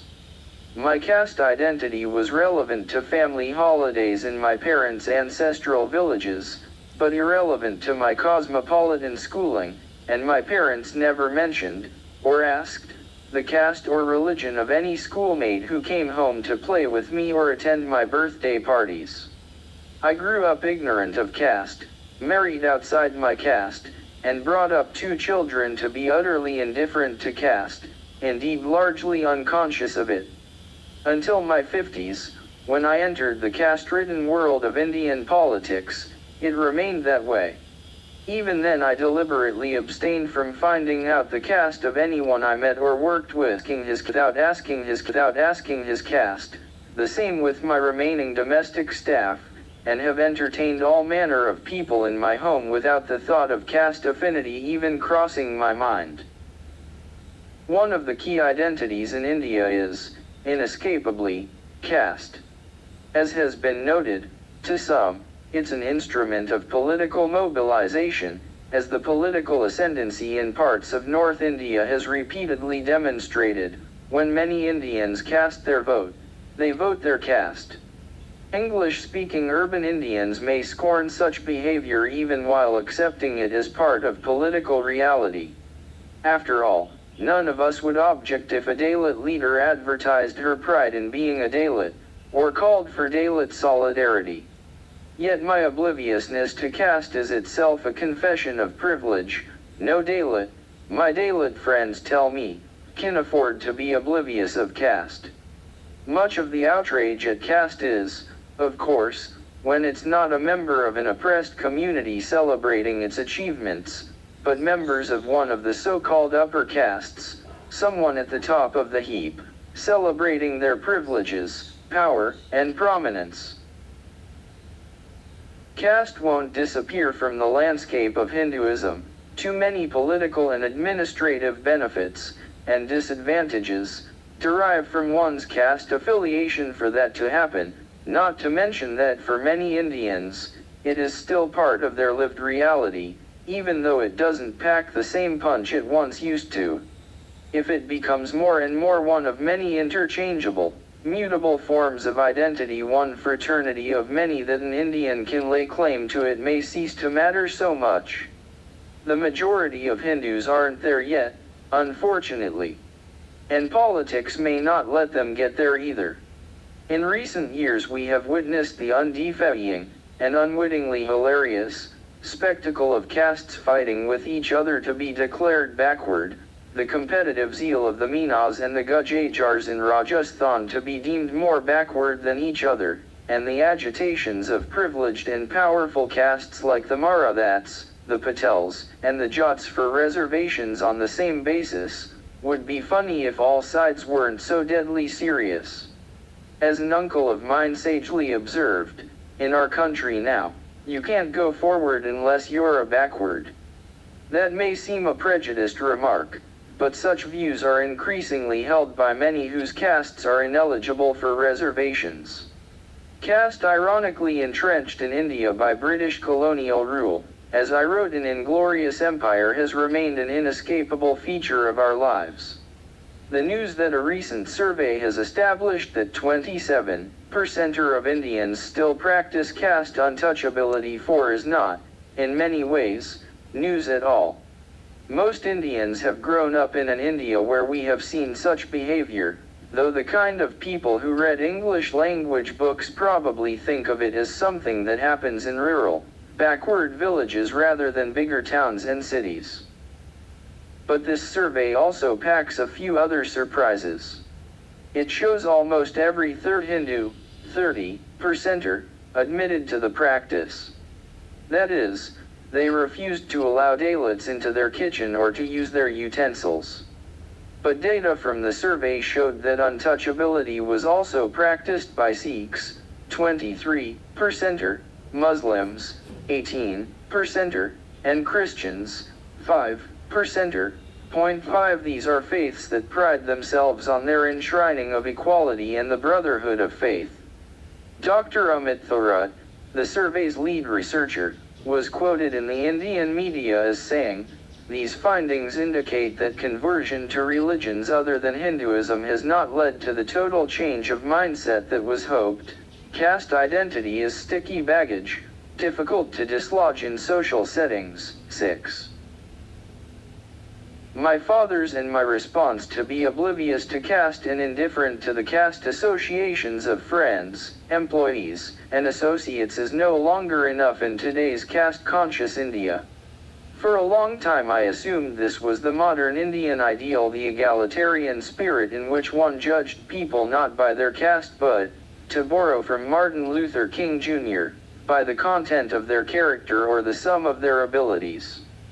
But living in India over the last decade, after 34 years based abroad, has taught me I was wrong.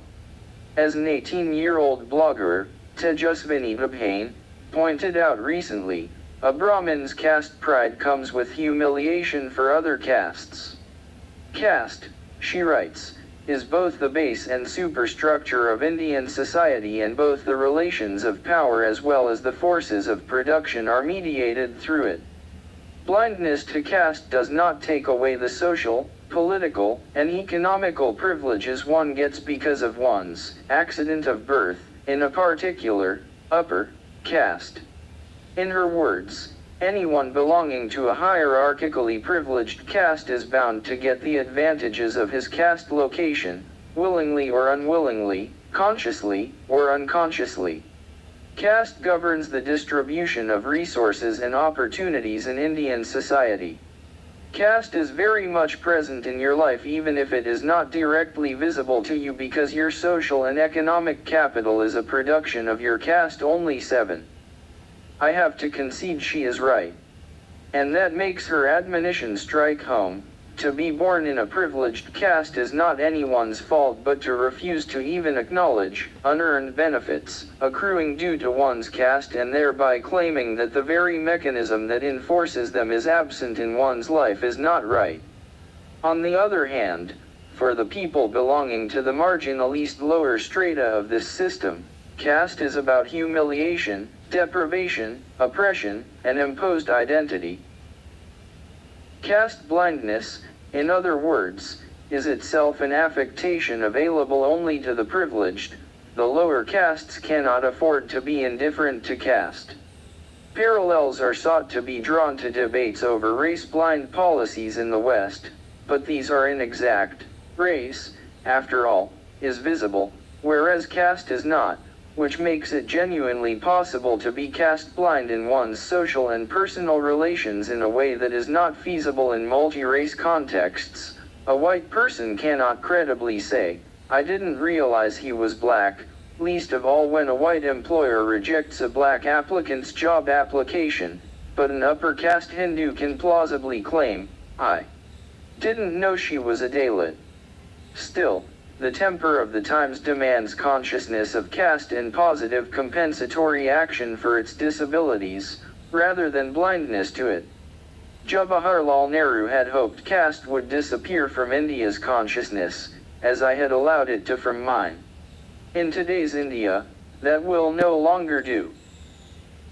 The recent official findings confirming the persistence of the iniquitous practice of caste discrimination across India's religious communities do not exonerate Hindu society. But caste, Swami Vivekananda told us, has nothing to do with religion. It is a purely social practice, and many Hindus can and should bring up their children to abhor the idea of caste. In the Puranas there is the story of a debate between the rishis Vasistha and Vishvamitra on whether the Vedic religion could be universalist or whether it was intended for the Aryan people alone. The Upanishads broadened the appeal of the ritualistic religion depicted in the Vedas, and sages like Adi Shankara and Ramanuj democratized it further. Indeed, Adi Shankara declared that any human being, merely by virtue of their personhood, could attain the supreme consciousness through a study of the scriptures, the Puranas, and the epics, meditation, japa, fasting, upavasa, and worship, puja. Caste was never approved of by Adi Shankara. The contemporary rejection of caste draws from a long reformist tradition in Hinduism that embraces all of them, as well as Kabir, Nanak, Shirdi Sai Baba, Sri Narayana Guru and Mahatma Gandhi. Hindu society may have maintained a distasteful practice, but no one can credibly argue that it is intrinsic to the religion. There is a marvelous story of Utanga, a childhood friend of Lord Krishna, who had received a boon from Krishna that the Lord would provide him water whenever he needed it on his wanderings. On one occasion, overcome by thirst in a remote place, Utanga called upon his boon. An outcast hunter soon appeared before him, clad in skins and dirty rags, offering him water from an animal skin water bag. Utanga, a fastidious Brahmin, turned down his offer. The hunter continued his attempts to persuade him to drink the water, but Utanga was haughtily unmoved, berating Lord Krishna in his mind for not having fulfilled his promise.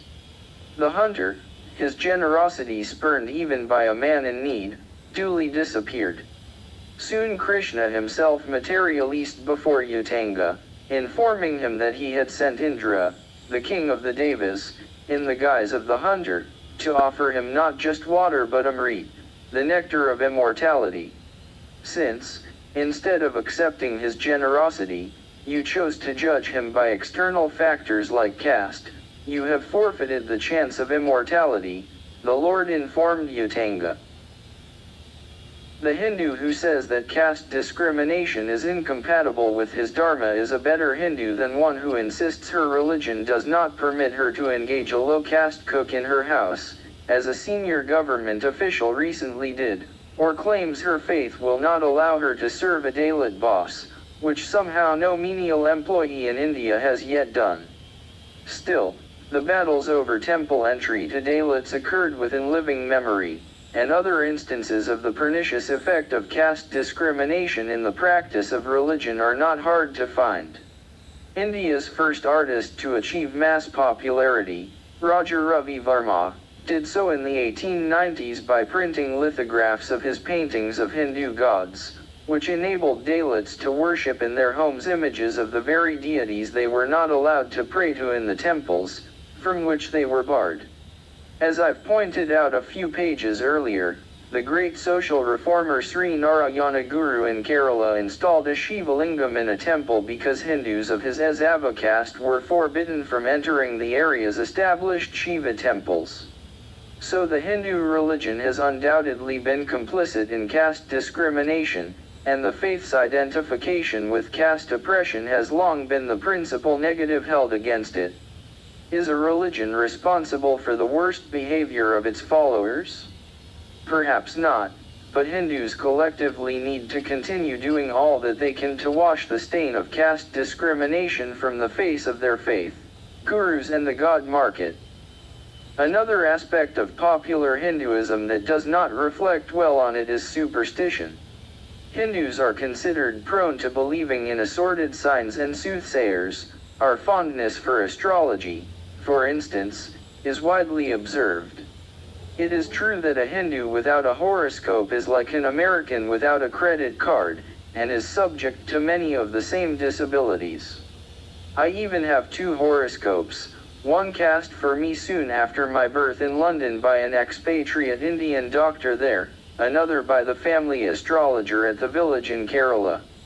They didn't match, and to this day, it seems, I have been pursuing 2 mutually incompatible fates, in the worlds of public service and authorship. Still, is it fair to saddle Hinduism with the burden of being responsible for its astrologers, many of whom are undoubtedly charlatans? Or should the belief of certain Hindus in astrology be seen as an emanation of Indian society rather than of the Hindu faith?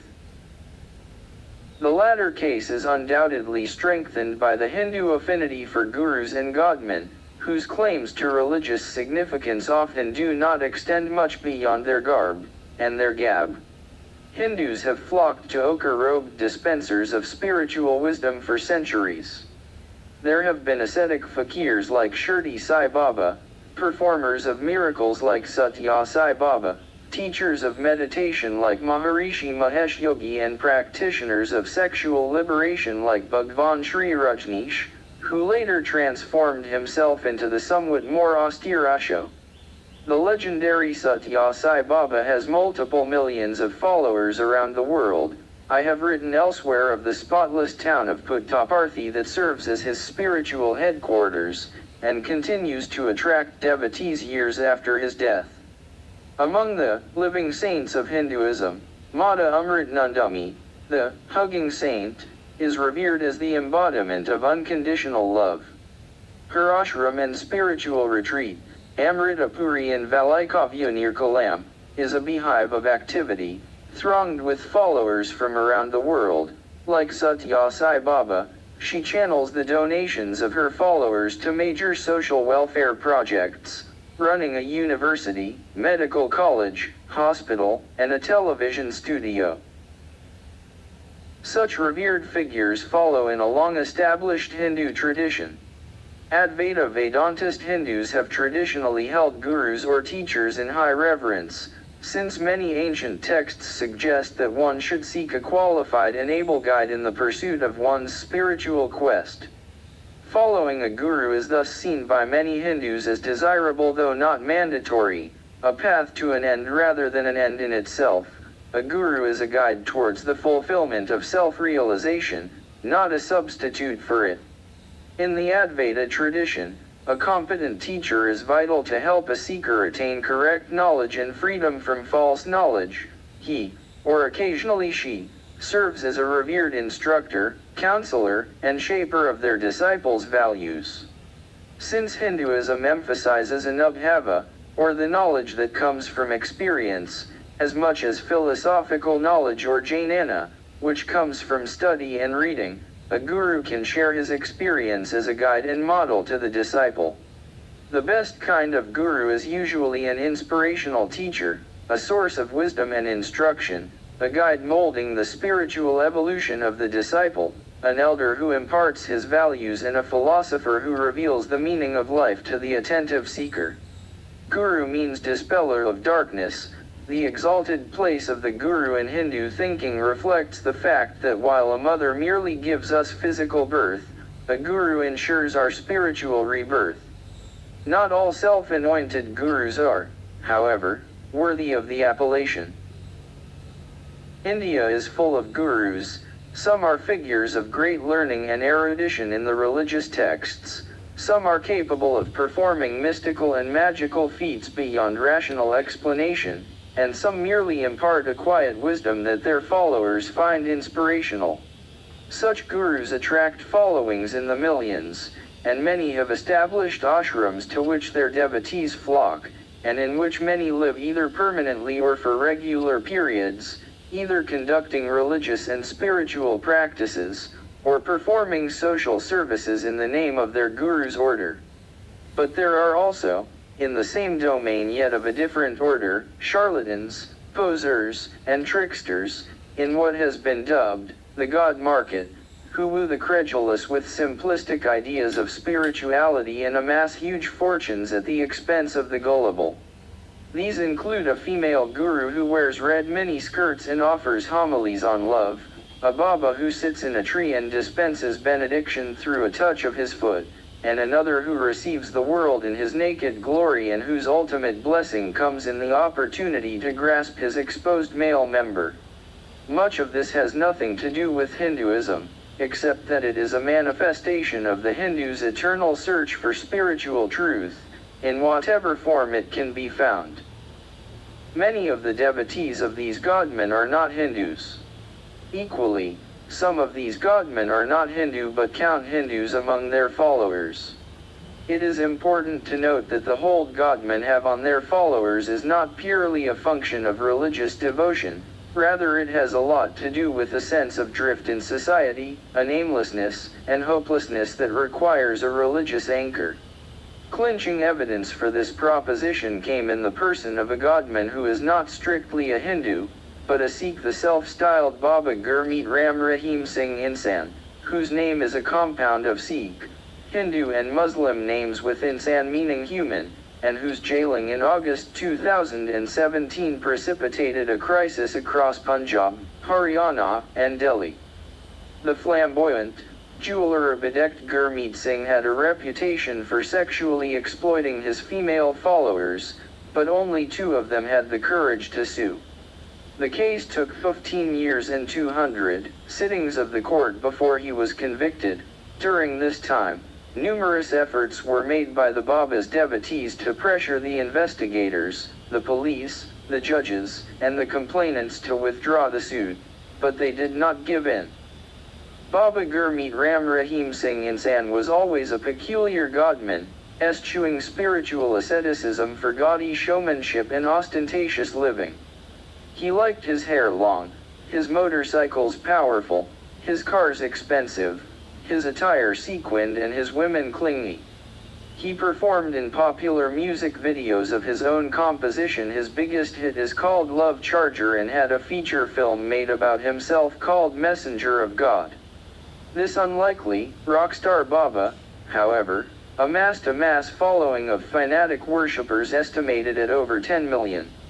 He or his henchmen kept this flock together in ruthlessly effective ways. A crusading small-town journalist who reported the rape complaint against him was murdered in 2002. The Baba's movement, known as the Darasasha Sauda, amassed significant land holdings and property assets, and exerted influence over various aspects of life in the states of Punjab and Haryana. Its reach extended to Delhi. And yet the Darasasha Sauda fulfilled a genuine need in North Indian society, giving millions an identity and a standing they had not previously known. Sections of people who had long known only oppression found in the Dara movement a measure of security, safety, and dignity they and their families had not historically enjoyed, as well as, or so the cynics say, a simpler, more market-friendly version of religious faith. The Dara movement considerably predates Ram Rahim, and had established itself for valid and even admirable reasons well before he became its best-known exponent. Dara members are overwhelmingly Sikhs, though there are many Hindus among them. Sikhism is a faith that enjoins equality among its faithful, a message that had in the past inspired conversions of people from the lower Hindu castes, particularly Dalits, and the other backward classes. But so deep is the prejudice in Indian society that many converted Sikhs found themselves treated no better by their co-religionists of higher castes, who dominate the official Sikh religious bodies which run the major Gurudwaras or Sikh shrines. Faced with an entrenched status quo, many Sikhs of less privileged backgrounds became disillusioned. Their feelings of anger and helplessness, compounded by poor education and soaring unemployment, led them to alcohol and drugs. Punjab became known as the drug capital of India, a reputation underscored in the searing portrayal of mass drug addiction in the recent hit film Ud to Punjab. It is in this context that the Dara Sasha Sauda and its charismatic leader emerged as saviors. For all his bling, Baba Gurmeet Ram Rahim Singh Insan exemplified an alternative life. The Dara offers free education to its members and their children, free food for the hungry, and meaningful employment in its enterprises. It keeps the faithful off drugs, and more than jobs, it gives them a sense of meaning and purpose to their lives. In the process, it gives them that most precious and intangible of human needs, dignity and a sense of belonging. Politicians played along with the Baba and his Dara, and indeed with several other such religious movements. Dara Sasha Sauda is one of the biggest, but far from the only, of several Daras dotting Punjab and Haryana. The Daras, after all, helped keep social peace, tamp down discontent, and channel frustrations towards constructive activity. Rather than disapprove of them as dangerous cults, successive governments rushed to embrace them. Their religious nature offered a far safer alternative to drugs and crime. The Daras ended addiction, replaced enemy with community and redirected despair to divinity, even if it came attired in flashy silver jackets and drove a Range Rover. The intense loyalty the Daras in turn inspire cannot be underestimated. Their fulfillment of people's basic needs is suffused with the religious fervor that comes along with affiliation to a spiritual guru. And most of them are led by figures less ostentatious and controversial than Gurmeet Ram Rahim Singh Insan. But social and economic insecurity is at the heart of a Dara's religious appeal and its fanatic following. Where government and civil society failed, a seeming charlatan with an insatiable lust succeeded, and his success mattered far more than his flaws. People who were willing to lend their wives and daughters to their guru could not understand why the same blessing extended to two girls should land him in jail. As an anonymous posting on social media pointed out, a lost man doesn't care if a rapist gives him direction. A hungry man will take food from a murderer's hand. The mass upsurge by Dara followers on their guru's conviction revealed their fears that without him and his organization, they might once again slide back into the margins. This explains the intensity of their identification with him, whatever he does. They are literally willing to kill for him or, as they might see it, for themselves. Many Indians lamented that such blind religious devotion should thrive in their country in the second decade of the 21st century. But the violence that followed the jailing of this particular godman raises far more troubling questions than that. The episode shows that India's much vaunted economic growth and development has shallow roots indeed, that it has failed to deliver caste equality and social justice to the underclasses. It shows official institutions of governance all too readily subcontracting their responsibilities to religious orders, and enabling their leaders to live above the law. It shows the fragility of law and order systems, which failed so spectacularly in the face of mass fury. And it shows the hold of religious leaders on the loyalties, and the passions, of vast sections of people who find validation for their lives in such unthinking followership. Hindu fatalism. One unavoidable issue to be dealt with relating to popular notions of Hinduism is that of Hindu fatalism. Does not our belief in destiny, in karma, and predestination, make us inured to our lot in life and accepting of fate, rather than seeking to change it? There is an old story, from our ancient Puranas, the kind of story Hindus have often told to illustrate larger points about themselves. A man, the quintessential Hindu, one might say, is pursued by a tiger. He runs fast, but his panting heart tells him he cannot run much longer or faster. He spots a tree. Relief. He accelerates and gets to it in one last despairing stride. He climbs the tree. The tiger snarls beneath him, but he feels he has at least escaped its snapping jaws. But no, what's this? The branch on which he is sitting is weak, and bends dangerously. That is not all. Termites are gnawing away at it. Before long, they will eat through it and the branch will snap and fall. The man realizes this, sees the tiger below him waiting for him to tumble into its grasp. But as the branch bends, it sags over a well. Aha!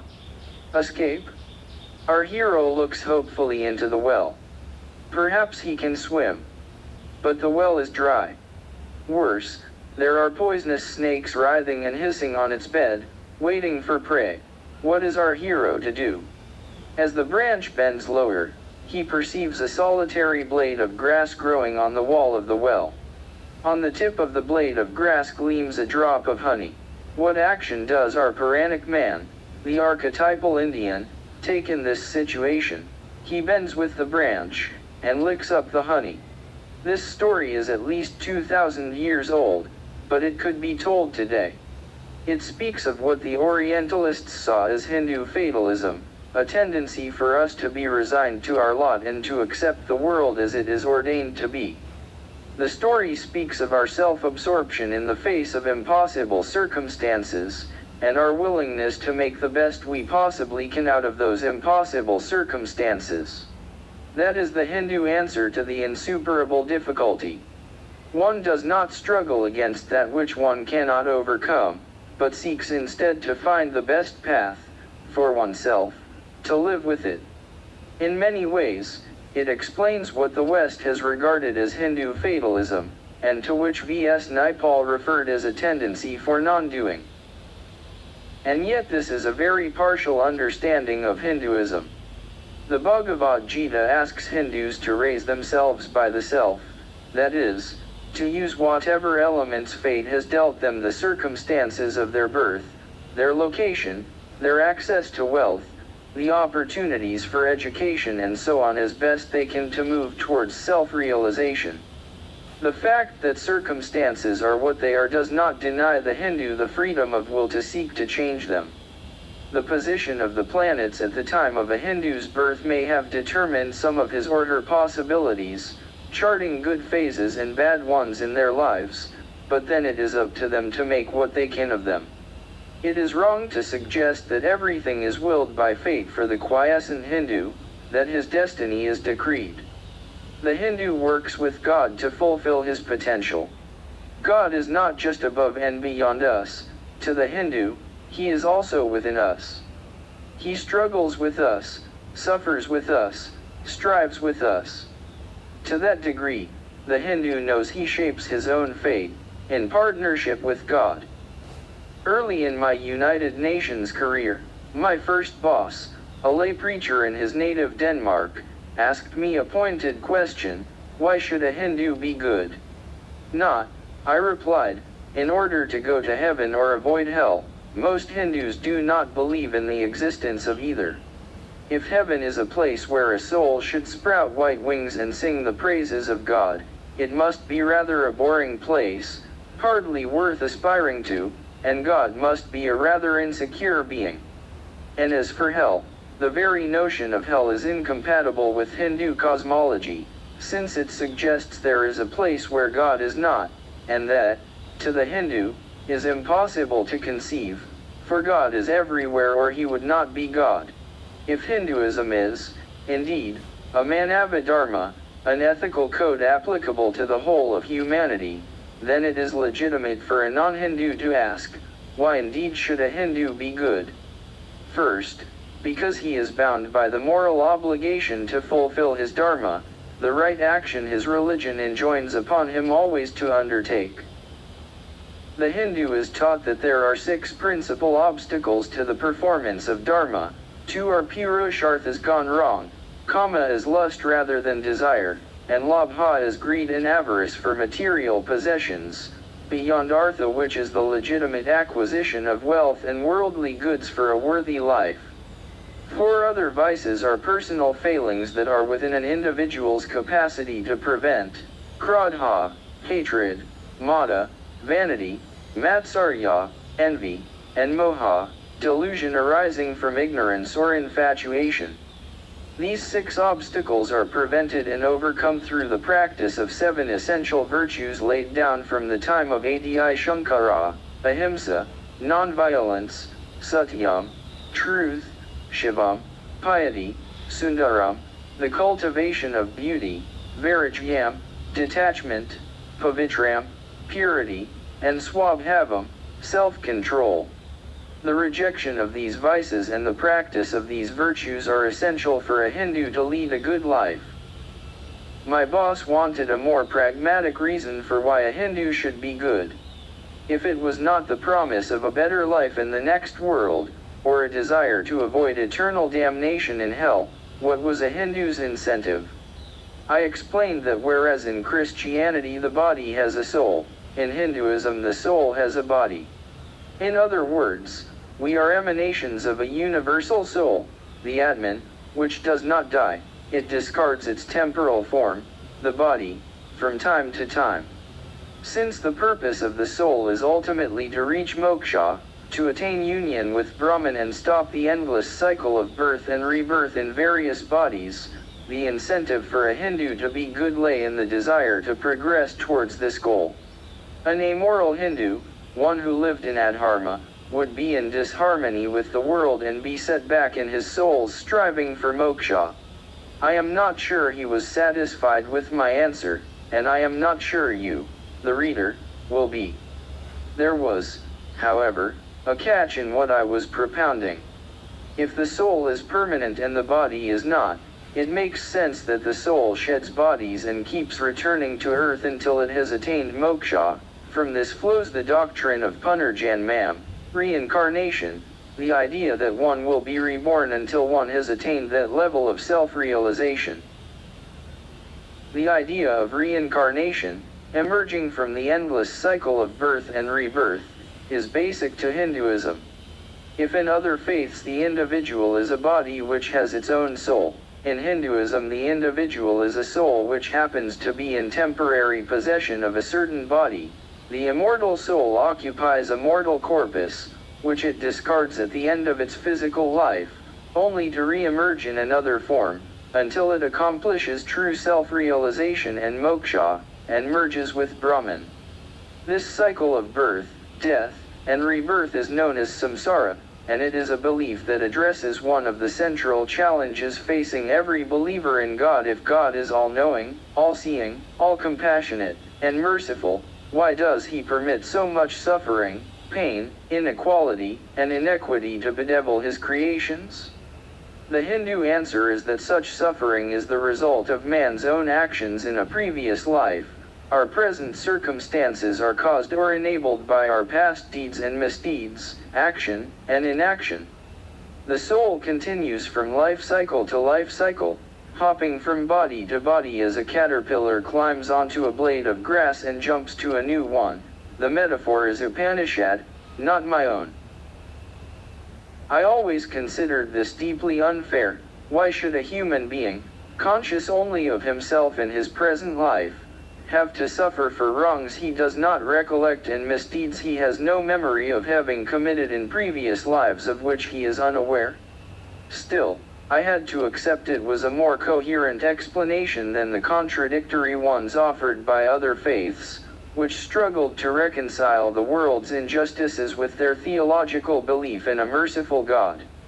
If you thought of God as, for instance, an old man in a white beard looking down benevolently at you from the heavens, listening to your prayers and interceding when he saw fit, then it was difficult to accept that his benevolence stopped short of your well-being despite your prayers, or that he was indifferent to the cruelty and suffering assailing his creatures.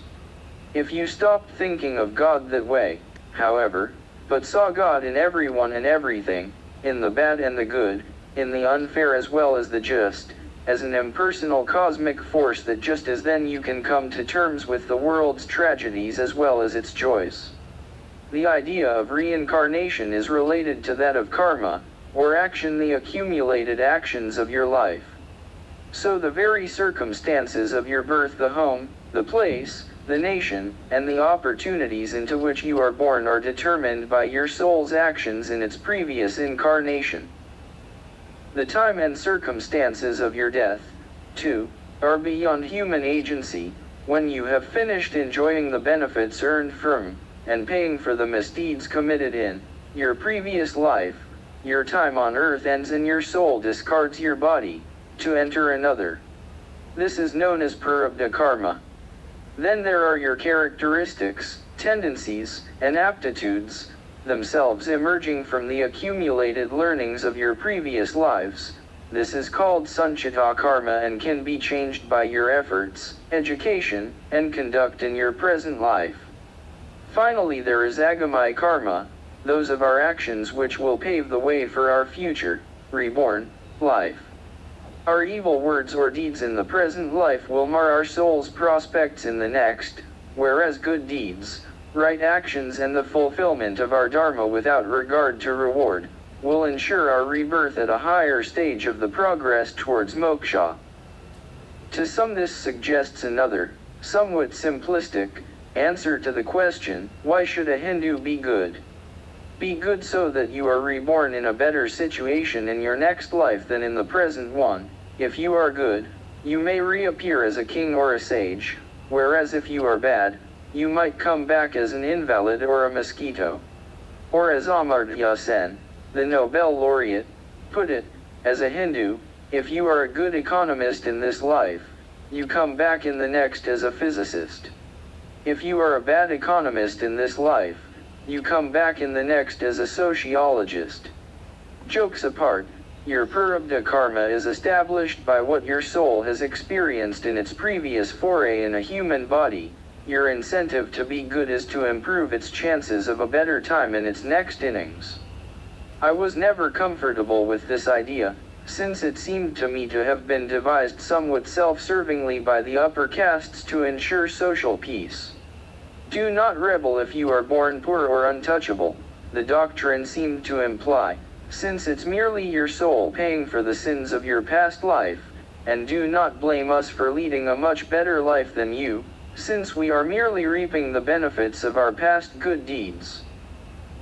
Behave, conform, accept your lot and serve your betters, the doctrine seemed to suggest, and you will enjoy the rewards next time around.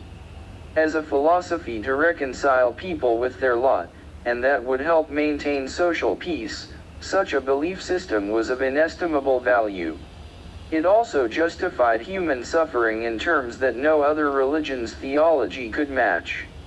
But I found it ethically dubious and so, no doubt unfairly, looked askance at the idea of reincarnation itself.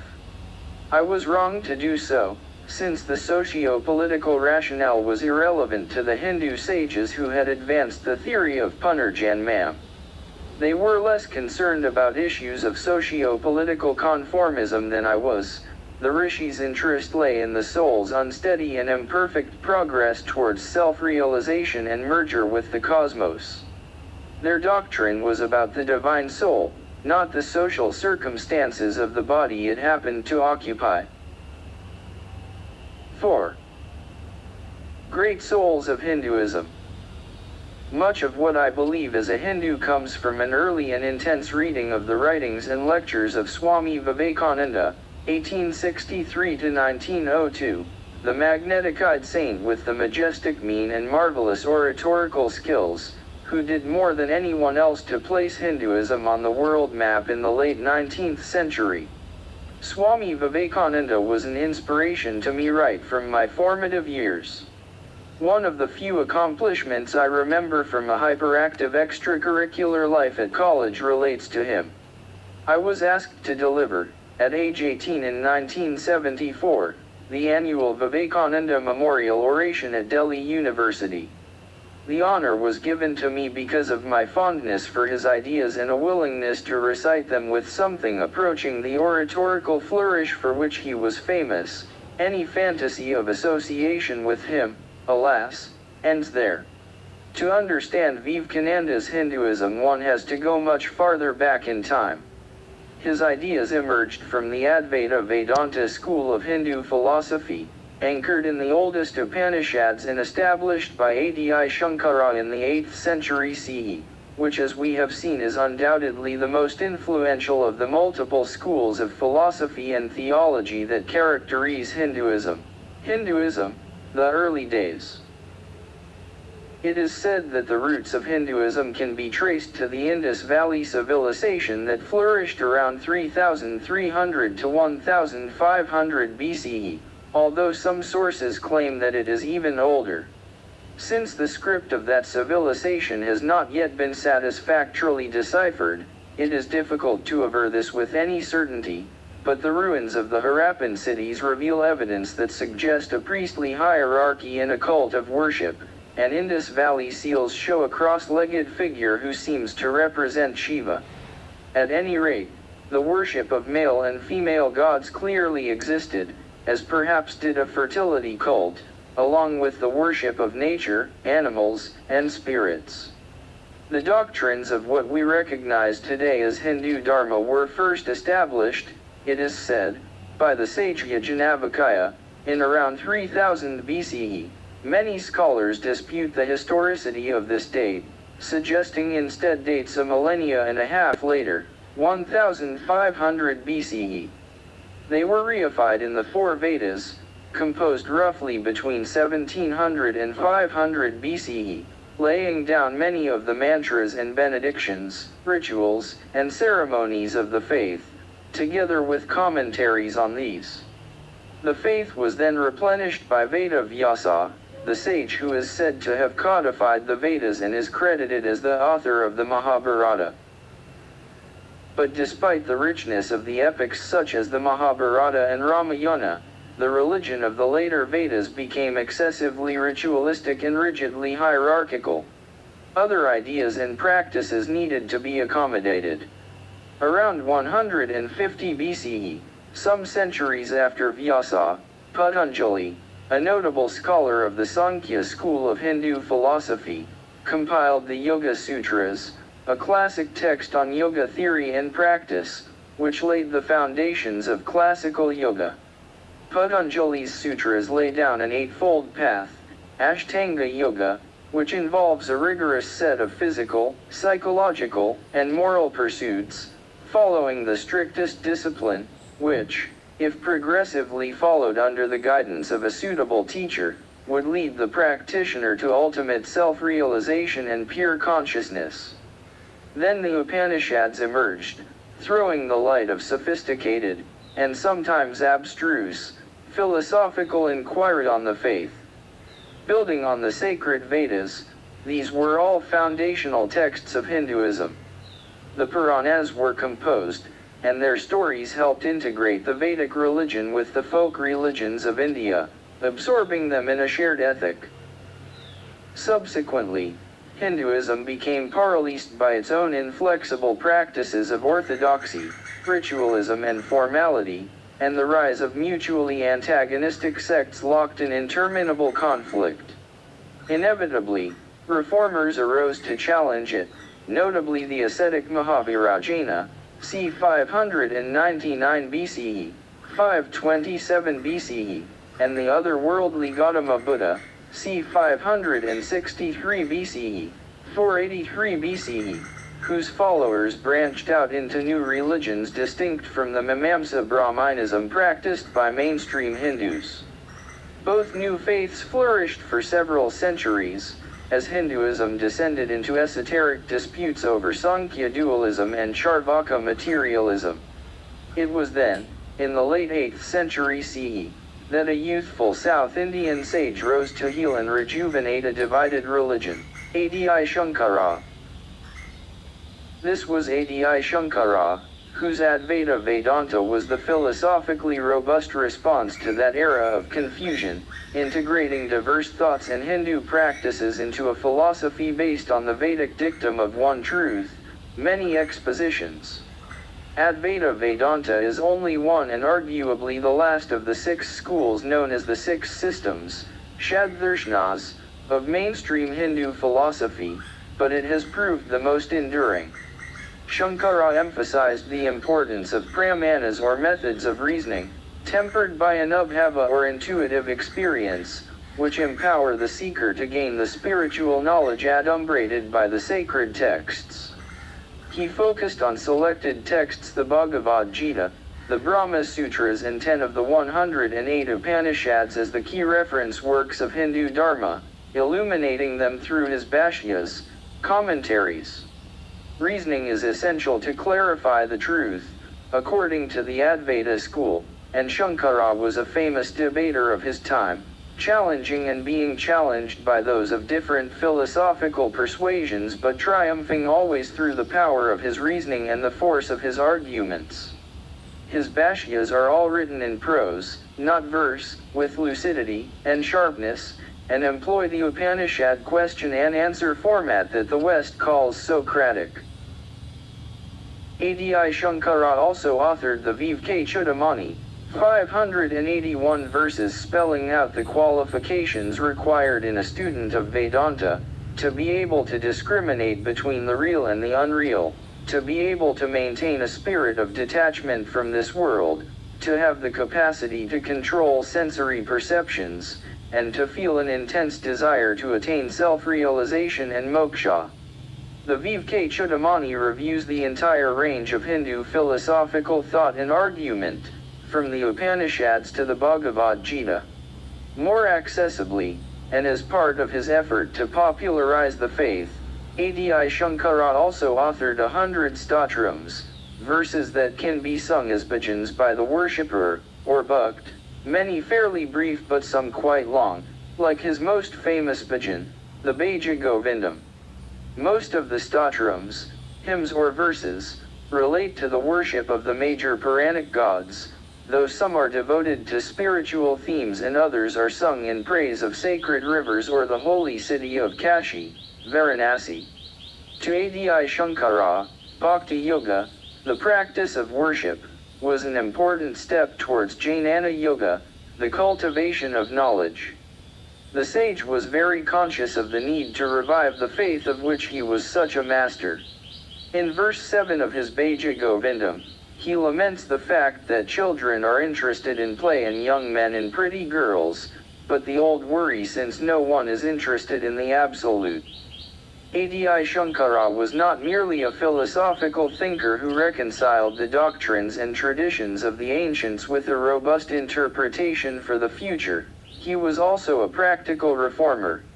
He purified the worship of the goddess, which had become somewhat questionable thanks to dubious practices introduced by the Tantrics, and introduced the Samayakara form of Devi worship, involving hymns of exquisite beauty like the Saundarya Lahari or the Waves of Beauty, composed by himself.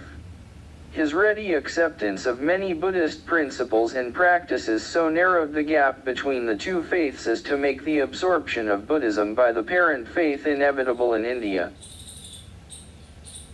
Adi Shankara's extraordinary travels, which began when he was just 8 years old and continued till his death at the age of 32, took him to every corner of the Indian subcontinent, from Rameswaram in the extreme south to Srinagar in the Kashmir Valley in the extreme north, from Dwarka in Gujarat to Kamarupa in Assam in the northeast, and various points in between.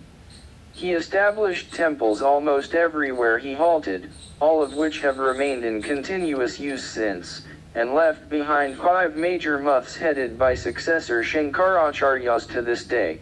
Geodermath near Badrinath, Uttarakhand, Govardhan in Puri, Odisha, Kalika in Dwarka, Gujarat, and 2 in the south, the Sarada Pitham in Sringeri, Karnataka, and the Kanchi Kamakodi Pitham in Kanchipuram, Tamil Nadu. Most Hindus count only the first 4 as his major legacies, though the prominence in the 20th century of the Shankaracharyas of Kanchi has elevated that Pitham into a religious seat of equal if not greater significance. In addition to these pontifical seats, Adi Shankara is credited with the creation and organization of the order of Dasanami Sannyasis, wandering monks who took the message of the faith across the country. Despite Shankara's skill in debate, Advaita nonetheless believes that pure logic cannot alone lead to philosophical truths. Knowledge is all very well, but experience and meditative insights are essential too. Shankara's Advaita Vedanta was based on Shastra, scriptures, Pramanas, or Yukti, reason, and Anubhava, experiential knowledge, supplemented by karmas, spiritual practices, and the purity and steadiness of mind achieved in yoga. None was sufficient in itself. The entire package, as it were, allowed the seeker to gain the knowledge and insights required to attain self-realization. Shankara also proposed the 4 Mahavakyas or great sentences of his doctrine: Prajananam Brahma, knowledge is Brahman, Ayam Atma Brahma, this Atman is Brahman, Tat Tivam Asi, that you are, and Aham Brahmasmi, I am Brahman, as the guiding principles of Hindu spiritual contemplation, all of which underscored his doctrine that the inner immortal soul, Atman, and the great cosmic spirit, Brahman, are really one and the same. Atman and Brahman had been regarded by the dualist Sankhya school of thought as separate entities, but Shankara argued that while they might seem different at the empirical level of reality, this is an illusion. Brahman, the spirit that suffuses the cosmos, is the sole reality. Other than Brahman, everything else, including the universe, material objects, and individuals, is ever-changing, transient and illusory, Maya. As Radhakrishnan was later to explain, Maya is not merely illusion, but a subjective misperception of the world as ultimately real. Brahman is Paramarthika Satyam, absolute truth, and one's Atman or self is identical to it.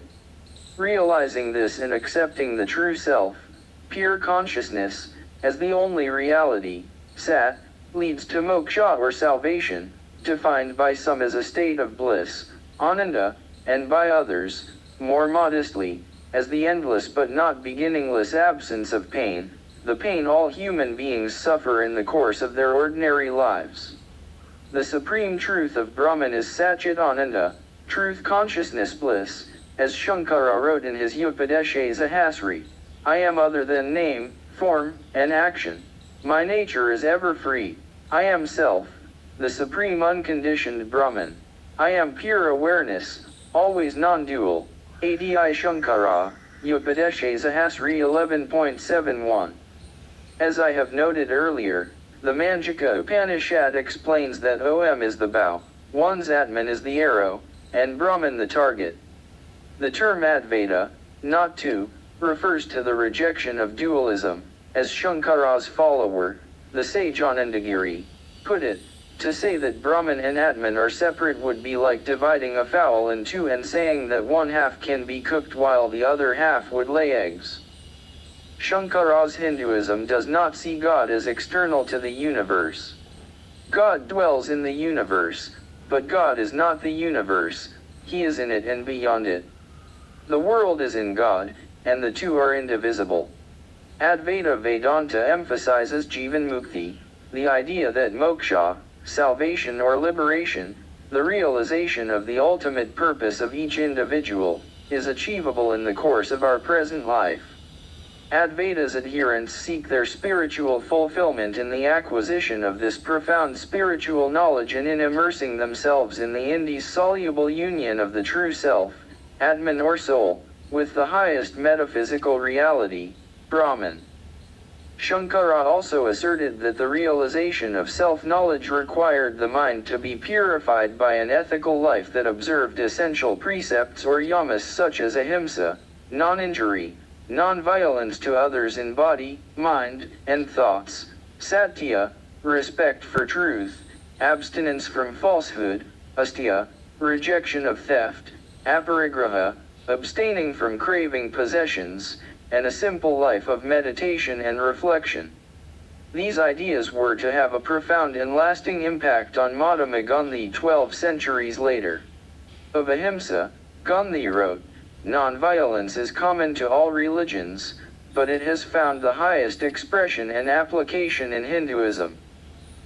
From the ancient texts, Advaita Vedanta accepted the idea of the Purusharthas, the four goals of human life.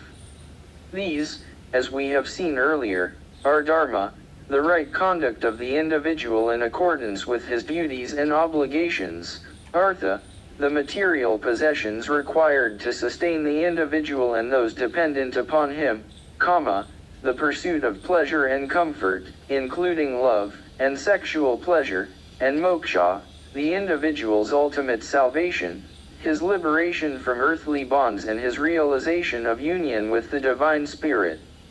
This last involves a state of full awareness of the ultimate oneness of the soul, Atman, and Brahman. The Hindu realizes the divine within himself, perceives the divine in other beings, and accepts that Brahman is in everything, and everything is Brahman.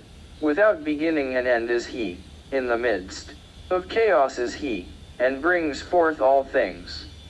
Creator is he, and sole pervader of manifold forms. When a man knows God, he is freed from all fetters. Svetashvatara Upanishad, v.13.22.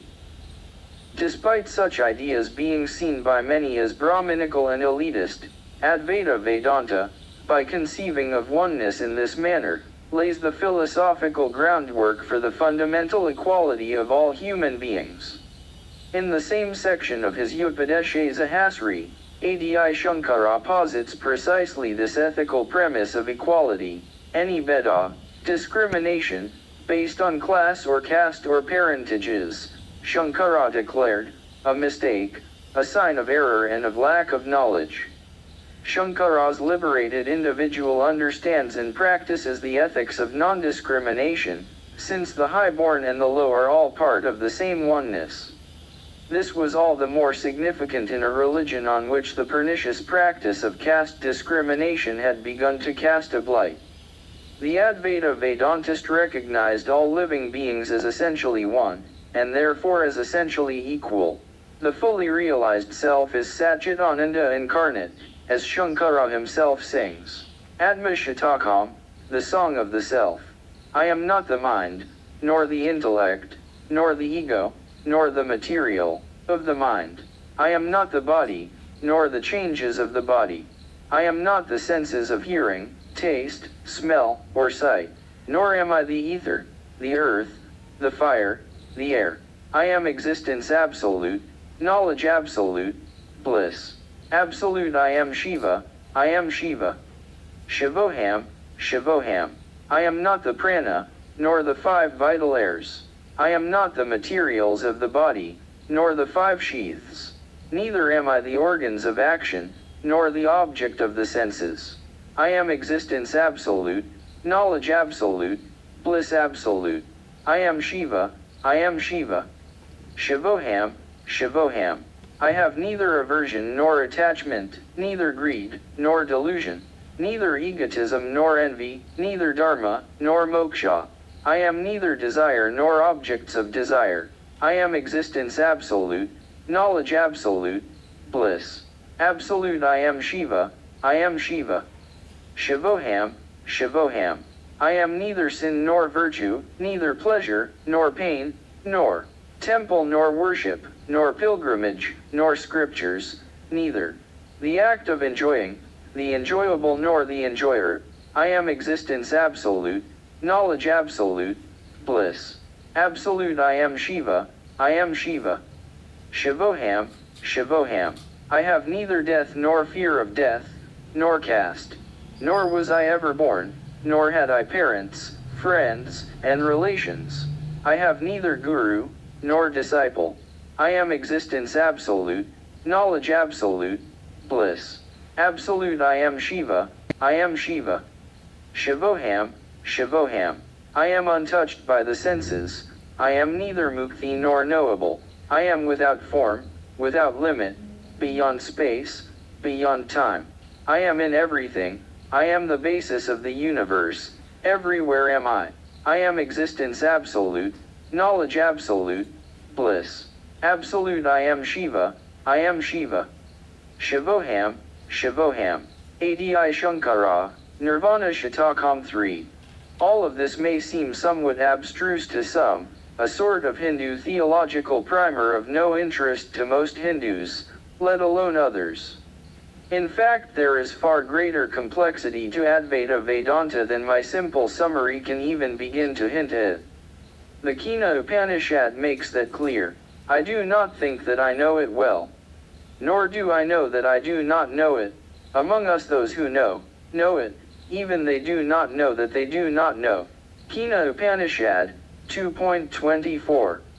However, there was the dawning realization, among many of those who followed in his footsteps in the centuries following Adi Shankara's death in the mountain temple of Kedarnath at the young age of 32, that there was a great need to make his breakthroughs intelligible to the common man. There were other even more compelling reasons for the faith to change and evolve. Reinventing Hinduism. Though they were eclipsed and even reabsorbed into Hinduism, both Jainism and Buddhism had a lasting impact on the religion they had sought to transform.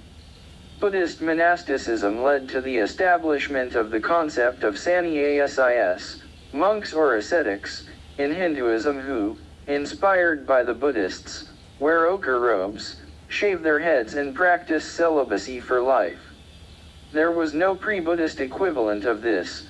Hindu priests were grihasthas, married householders, and not sannyasis. Similarly, the Buddhist monasteries prompted Sankaracharya to establish muths, in which sannyasis and lay students could live together and learn in a sort of gurukul, or traditional school.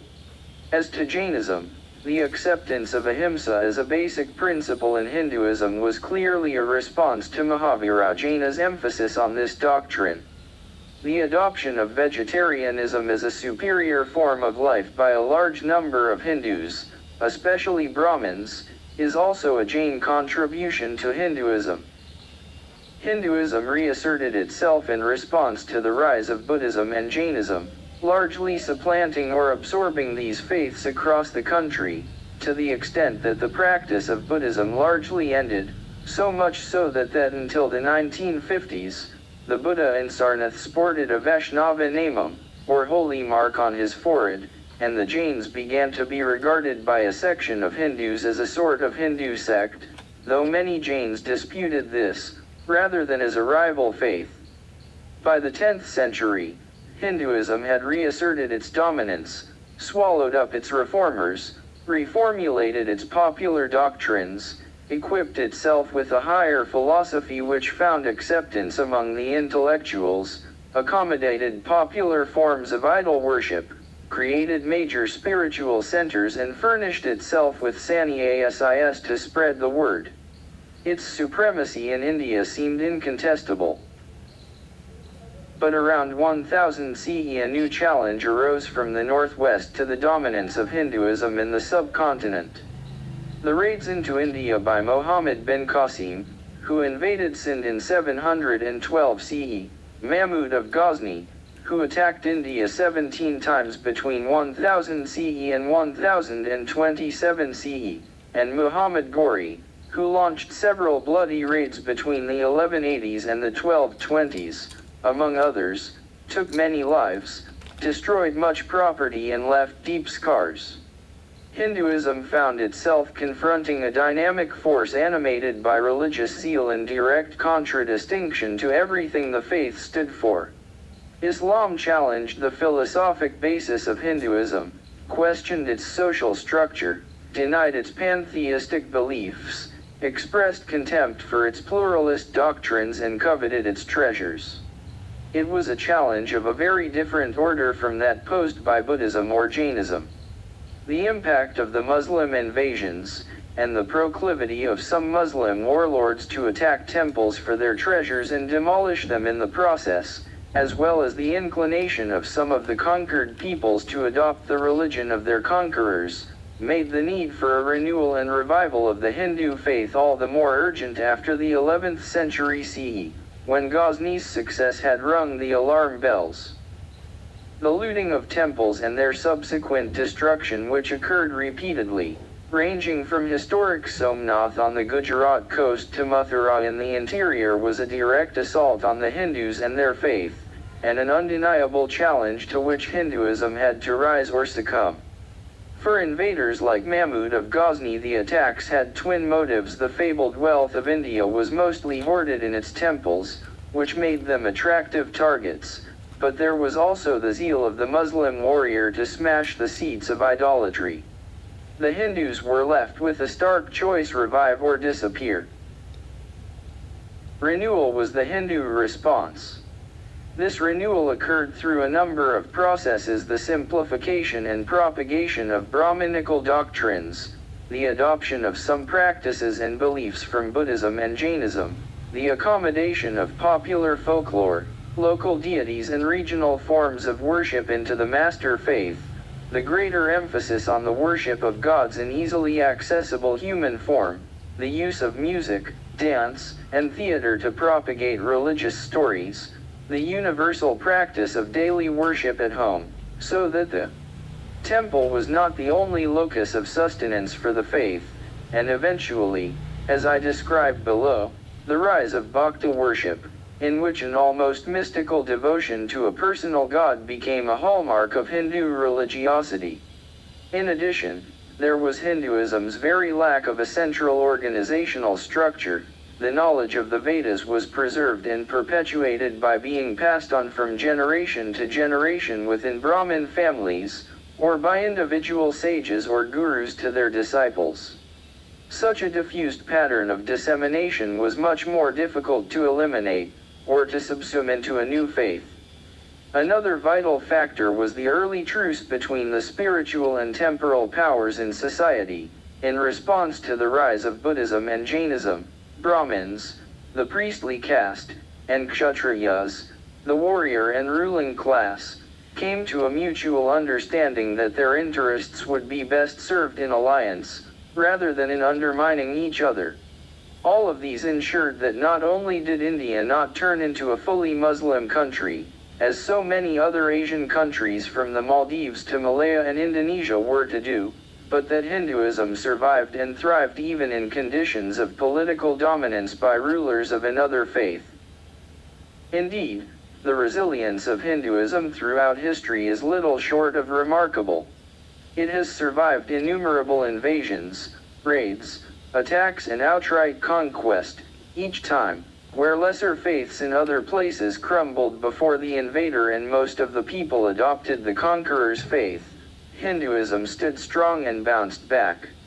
In the mid-19th century, Karl Marx marveled at this phenomenon and found it remarkable.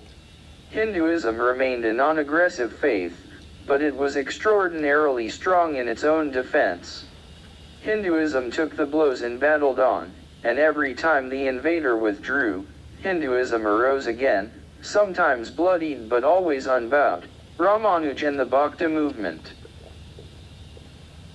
Key to this resilience was doctrinal openness and flexibility of practice. 1,000 years ago in southern India, Ramanuj, said to have lived 1017 to 1137 CE to the age of 120, a great Vaishnava theologian, who headed the monastery at Srirangam, reinvented and revitalized Hinduism, following in Shankara's footsteps with a qualified form of Advaita. His doctrinal contribution was important. His commentaries on the Gita and on the Brahma Sutras contested Adi Shankara's interpretations of those scriptures. More important were the religious aspects of Ramanuja's teachings, to the effect that the burdens of karma can be overcome by divine grace, attained through the worship of a loving and just God, an alternative view to the recondite philosophical constructs of Shankara, and thus a vital contribution to Indian spiritual revival.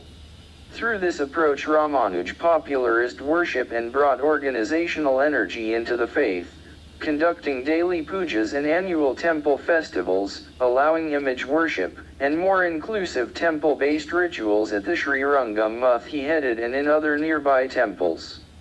Strikingly, he permitted women and worshippers of the lower peasant castes, though not, it should be said, Dalits, to participate in temple worship, a privilege they had been denied. Ramanuj also allowed the chanting of the popular Alvar, or Asvar, hymns, which were sung in Demotic Tamil, the language of the people, rather than in the arcane Sanskrit of official temple liturgy. Ramanuja's reforms spread across southern India to other major Vaishnavite temples and can be seen in many ways as a reinvention of Hinduism, taking Shankara's work to the masses. Ramanuja's innovations prefigured the popularization of Hinduism in the Bhakti movement, which through prayer and song brought the esoterica of Hindu philosophy in simple language to the ears and the hearts of the common people. In some ways he could be said to be a pioneer of it. The Bhakti movement began in South India and swept northwards, creating a devotional theistic popular Hinduism that expressed itself vividly in the cult worship of different gods and goddesses and flourished across much of India between the 12th and the 18th century CE. The movement started in Tamil Nadu between the 4th and the 9th centuries with the Nayanars and the Alvars, several of whom, notably the poetess Undal, were women. They sang in praise of Shiva and Vishnu respectively in Tamil, and as the Bhakti movement spread, brought more vernacular languages into a faith previously dominated by Sanskrit. Ramnanda, a Vaishnava sannyasi from Allahabad, traveled through much of the Indo-Gangetic plain, the land of Aryavarta, in the 14th century, preaching the doctrine of bhakti, urging people to place their trust in, and surrender themselves to, a merciful God. The mysticism of his gospel, its offer of a refuge from the misery of human suffering, its assertion of equality of all before God and its depiction of God as a loving force in the lives of worshippers, gave Ramnanda's teachings great appeal. He settled in Varanasi, where among the many disciples he acquired was the remarkable Muslim weaver Kabir, one of a dozen poet saints, both male and female, who took Ramnanda's teachings to the masses. Bhakti had its stars poet saints like Kabir, c. 1440 to 1510 CE, who wrote some extraordinarily compelling verses distilling the essence of Hindu philosophy, and who was singing in praise of religious harmony at a time when the West was conducting inquisitions and burning witches and heretics at the stake. Lalashwari or Lala Rukh, c. 1317 to 1372 CE, the great Bhakti songstress of Kashmir, who sang passionately of her devotion to Shiva but as emotionally of her refusal to discriminate between Hindu and Muslim, mystic singers like Mirabai, c. 1498 to 1597 CE, whose songs transported the singer and her audience into a level of ecstasy reminiscent of some of today's evangelical churches. The 12th century poet Jayadev, whose Gita Govindam revolutionized the worship of Radha and Krishna, and whose ideas were echoed in the lyrics of the blind bard Surdas, c. 1478 to 1583 CE, the man who helped establish the Vrindavan Mathura area as Krishna's holy land, and the remarkable writer, poet and Saint Tulsidas, c. 1532 to 1623 CE, author of two of the most popular Hindu texts even today, the Ramcharitmanas, retelling the story of Lord Rama, and the Hanuman Chalisa, 43 devotional verses in praise of the powerful monkey god. Tulsidas wrote in Avadi, though initially in Sanskrit, Kabir's verse can still be understood by Hindi speakers today. Verse and song became vehicles for bhakti ideas throughout India. Mirabi's husband, the Rana of Udaipur, allegedly disapproved so much of her devotion to Lord Krishna that he tried to poison her, but miraculously the poison turned into honey as she drank it, and she danced in ecstasy before her adored Lord. As one of her hymns declares, with the sense of abandonment and ecstatic devotion for which she is known, tying anklets upon her feet, Myra dances in ecstasy. People say Myra has gone mad. Her mother-in-law says she has disgraced the clan. The Rana sent her a cup of poison, which Myra, laughingly, drank. I have myself become the eternal maidservant of my Narayana. Myra's god is Giridhar, lifter of the mountain. O indestructible one, meet me swiftly in your eternal embrace. 5. Bhakti's creative effulgence was remarkable, and reached its peak, perhaps surprisingly, during the rule of the Muslim Mughal monarchs, 1526 to the mid-18th century. The movement confirmed Hinduism's resilience in the face of Islamic conquest. But it was also much more than that. The Bhakti movement refreshed and strengthened Hindu society at a time when the state was in Muslim hands. It taught a staunch monotheism, shunned caste distinctions and rules, preached an absolute surrender to God, and offered a religious experience that involved the direct realization of God through devotion. To that extent, the Bhakti movement's reinterpretation of Hinduism resembled Islam's monotheism and egalitarianism, but its principles could also be found in the Upanishads, its personal gods in the Puranas, and its religious doctrine was anchored in that of the Bhagavad Gita, which summons the worshipper to surrender all and take refuge in Dharma. The emotional connection of the worshipper to God that Bhakti expressed brought the devotee to a relationship of profound love for the divine, a love that, as the Gita expressed it, combined that of a father and a son, a devoted friend for another and a lover with their beloved. The remarkable reach of Bhakti ideas ranged from the great poets, philosophers, and preachers Narsai Mehta in Gujarat to Vidyapati in Mithila and Chaitanya Deva in Bengal, who founded the Vaishnava movement in Bengal through his kirtanas, devotional songs to Krishna, Jnaneshwara, Tukaram, Eknath, and Namdev in Maharashtra, Basavana in Karnataka, and Thyagaraja in Tamil Nadu.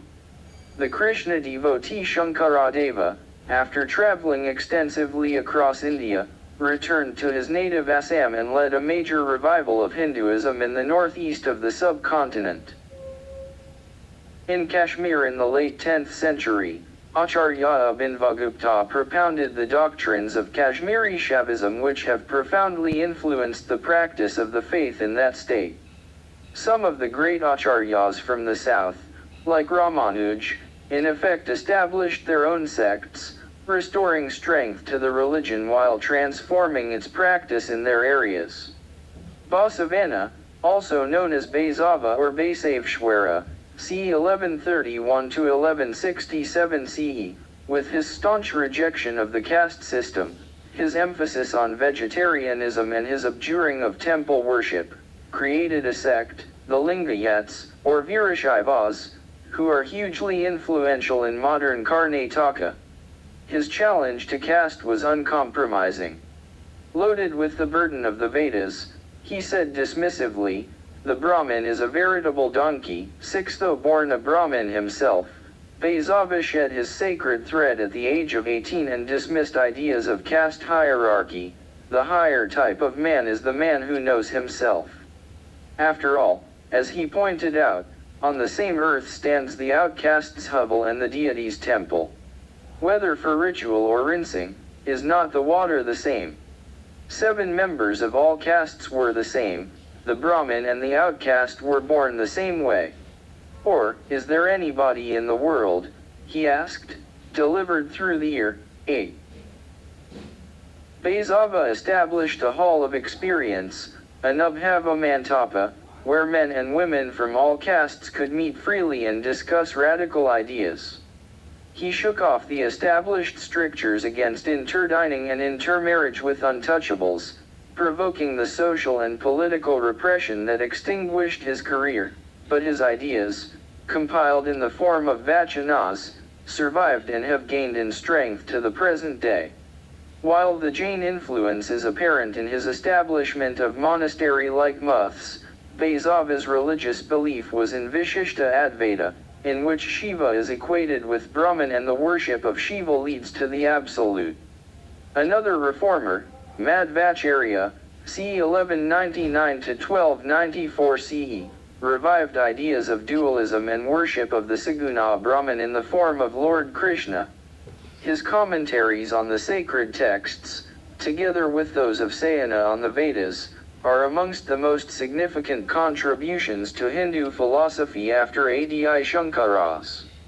Madhvacharya upheld dualism. In his theology, the Atman did not merge with Brahman but dwelt in close proximity to it. Also came closest to a theory of hell in Hinduism, suggesting that some souls were so weighed down by their bad deeds that they were unable to progress to salvation and had to suffer eternal damnation. It is striking, too, that one offshoot of Bhakti contributed to the emergence of a wholly new religion, namely Sikhism.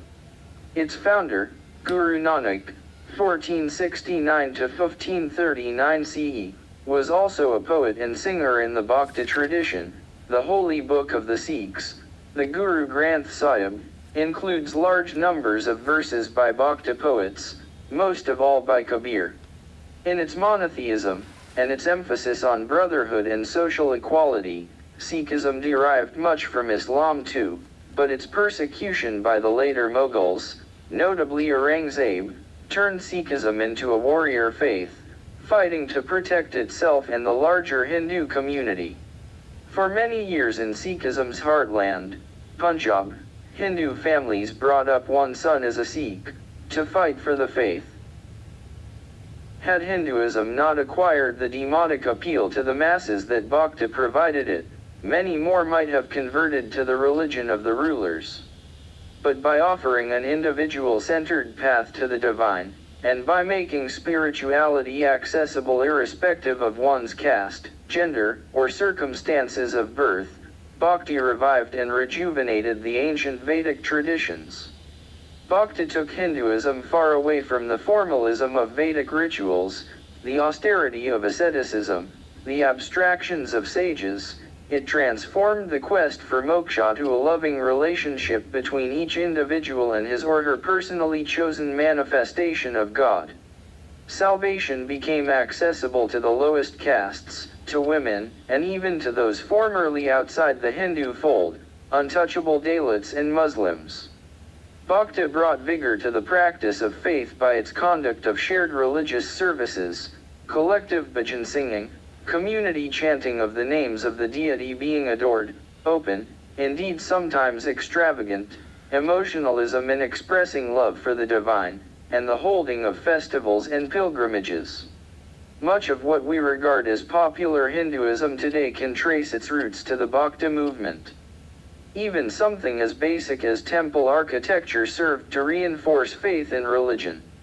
Familiar legends from Hindu mythology are engraved or painted on the walls and pillars of most temples in the form of sculptures. Any available surface is used, the shikharas and gopurams, the outer walls of the sanctum sanctorum, and where possible on interior surfaces as well. As a result, a Hindu temple becomes a permanent advertisement for its faith. Devotees who visit the temple recall and appreciate the visual representation of these tales and legends. This adds to their religious experience and reinforces their conviction. It is clear from the foregoing that Hinduism has hardly been an unchanging religion. It faced major reform movements and embraced them whole, notably Buddhism, of which Swami Vivekananda said, Shakyamuni, the Buddha came not to destroy, but he was the fulfillment, the logical conclusion, the logical development of the religion of the Hindus. The Buddhist cannot stand without the brain and philosophy of the Hindu, nor the Hindu without the heart of the Buddhist. The Matsya Purana hailed the Buddha as an avatar of Vishnu, as did other texts and temple inscriptions. In Vivekananda's telling, Both Buddhism and Sikhism were variants of Hinduism that served to cleanse, purify, and ultimately strengthen the mother faith. The historical evolution of Hinduism testifies to its adaptability. The Vedas gave birth to an excessively ritualistic and formalistic religion.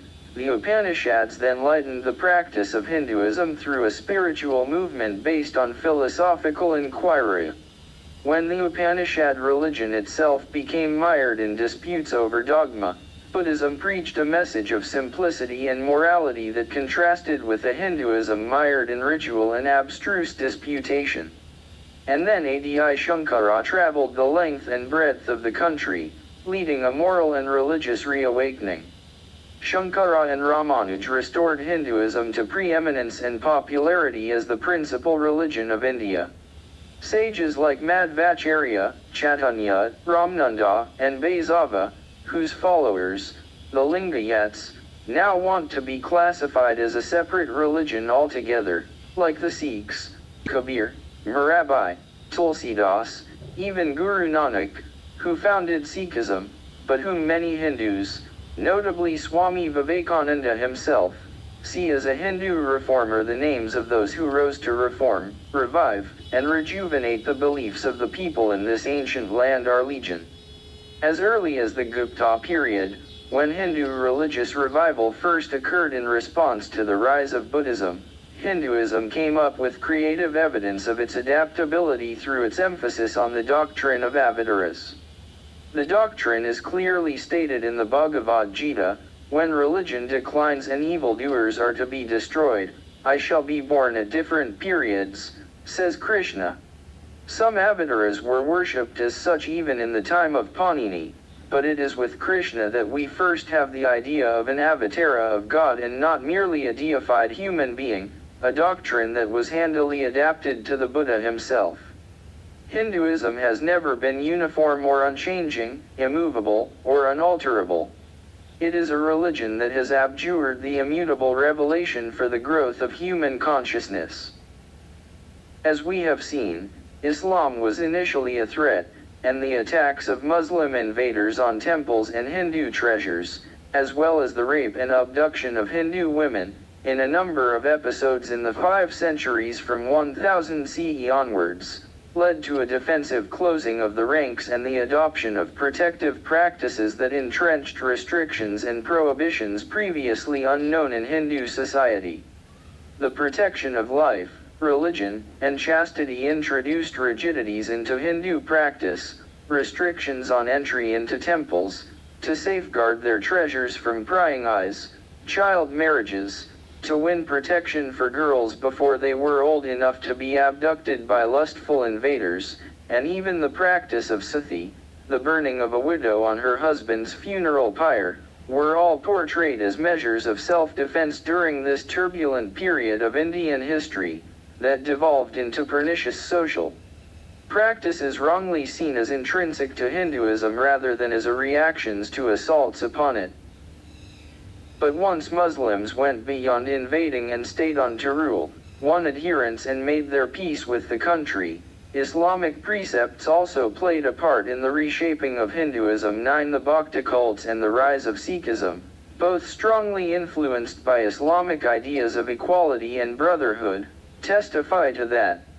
Although conversion was not uncommon, forced or voluntary, whether of individuals who found it expedient to adopt the religion of the conquerors, or of entire communities, artisan sub-castes in North India, for instance, who were told that failure to convert would result in the loss of patronage for their products by the Muslim ruling classes, it was never universal, except in some pockets of the subcontinent, notably Kashmir, where most of the population, including many Brahmins, converted en masse to Islam, mostly under duress during the reign of Sultan Sikandar 1389–1413 CE. Point 10. The overwhelming majority of the populace stayed Hindu. Hinduism's response to the British,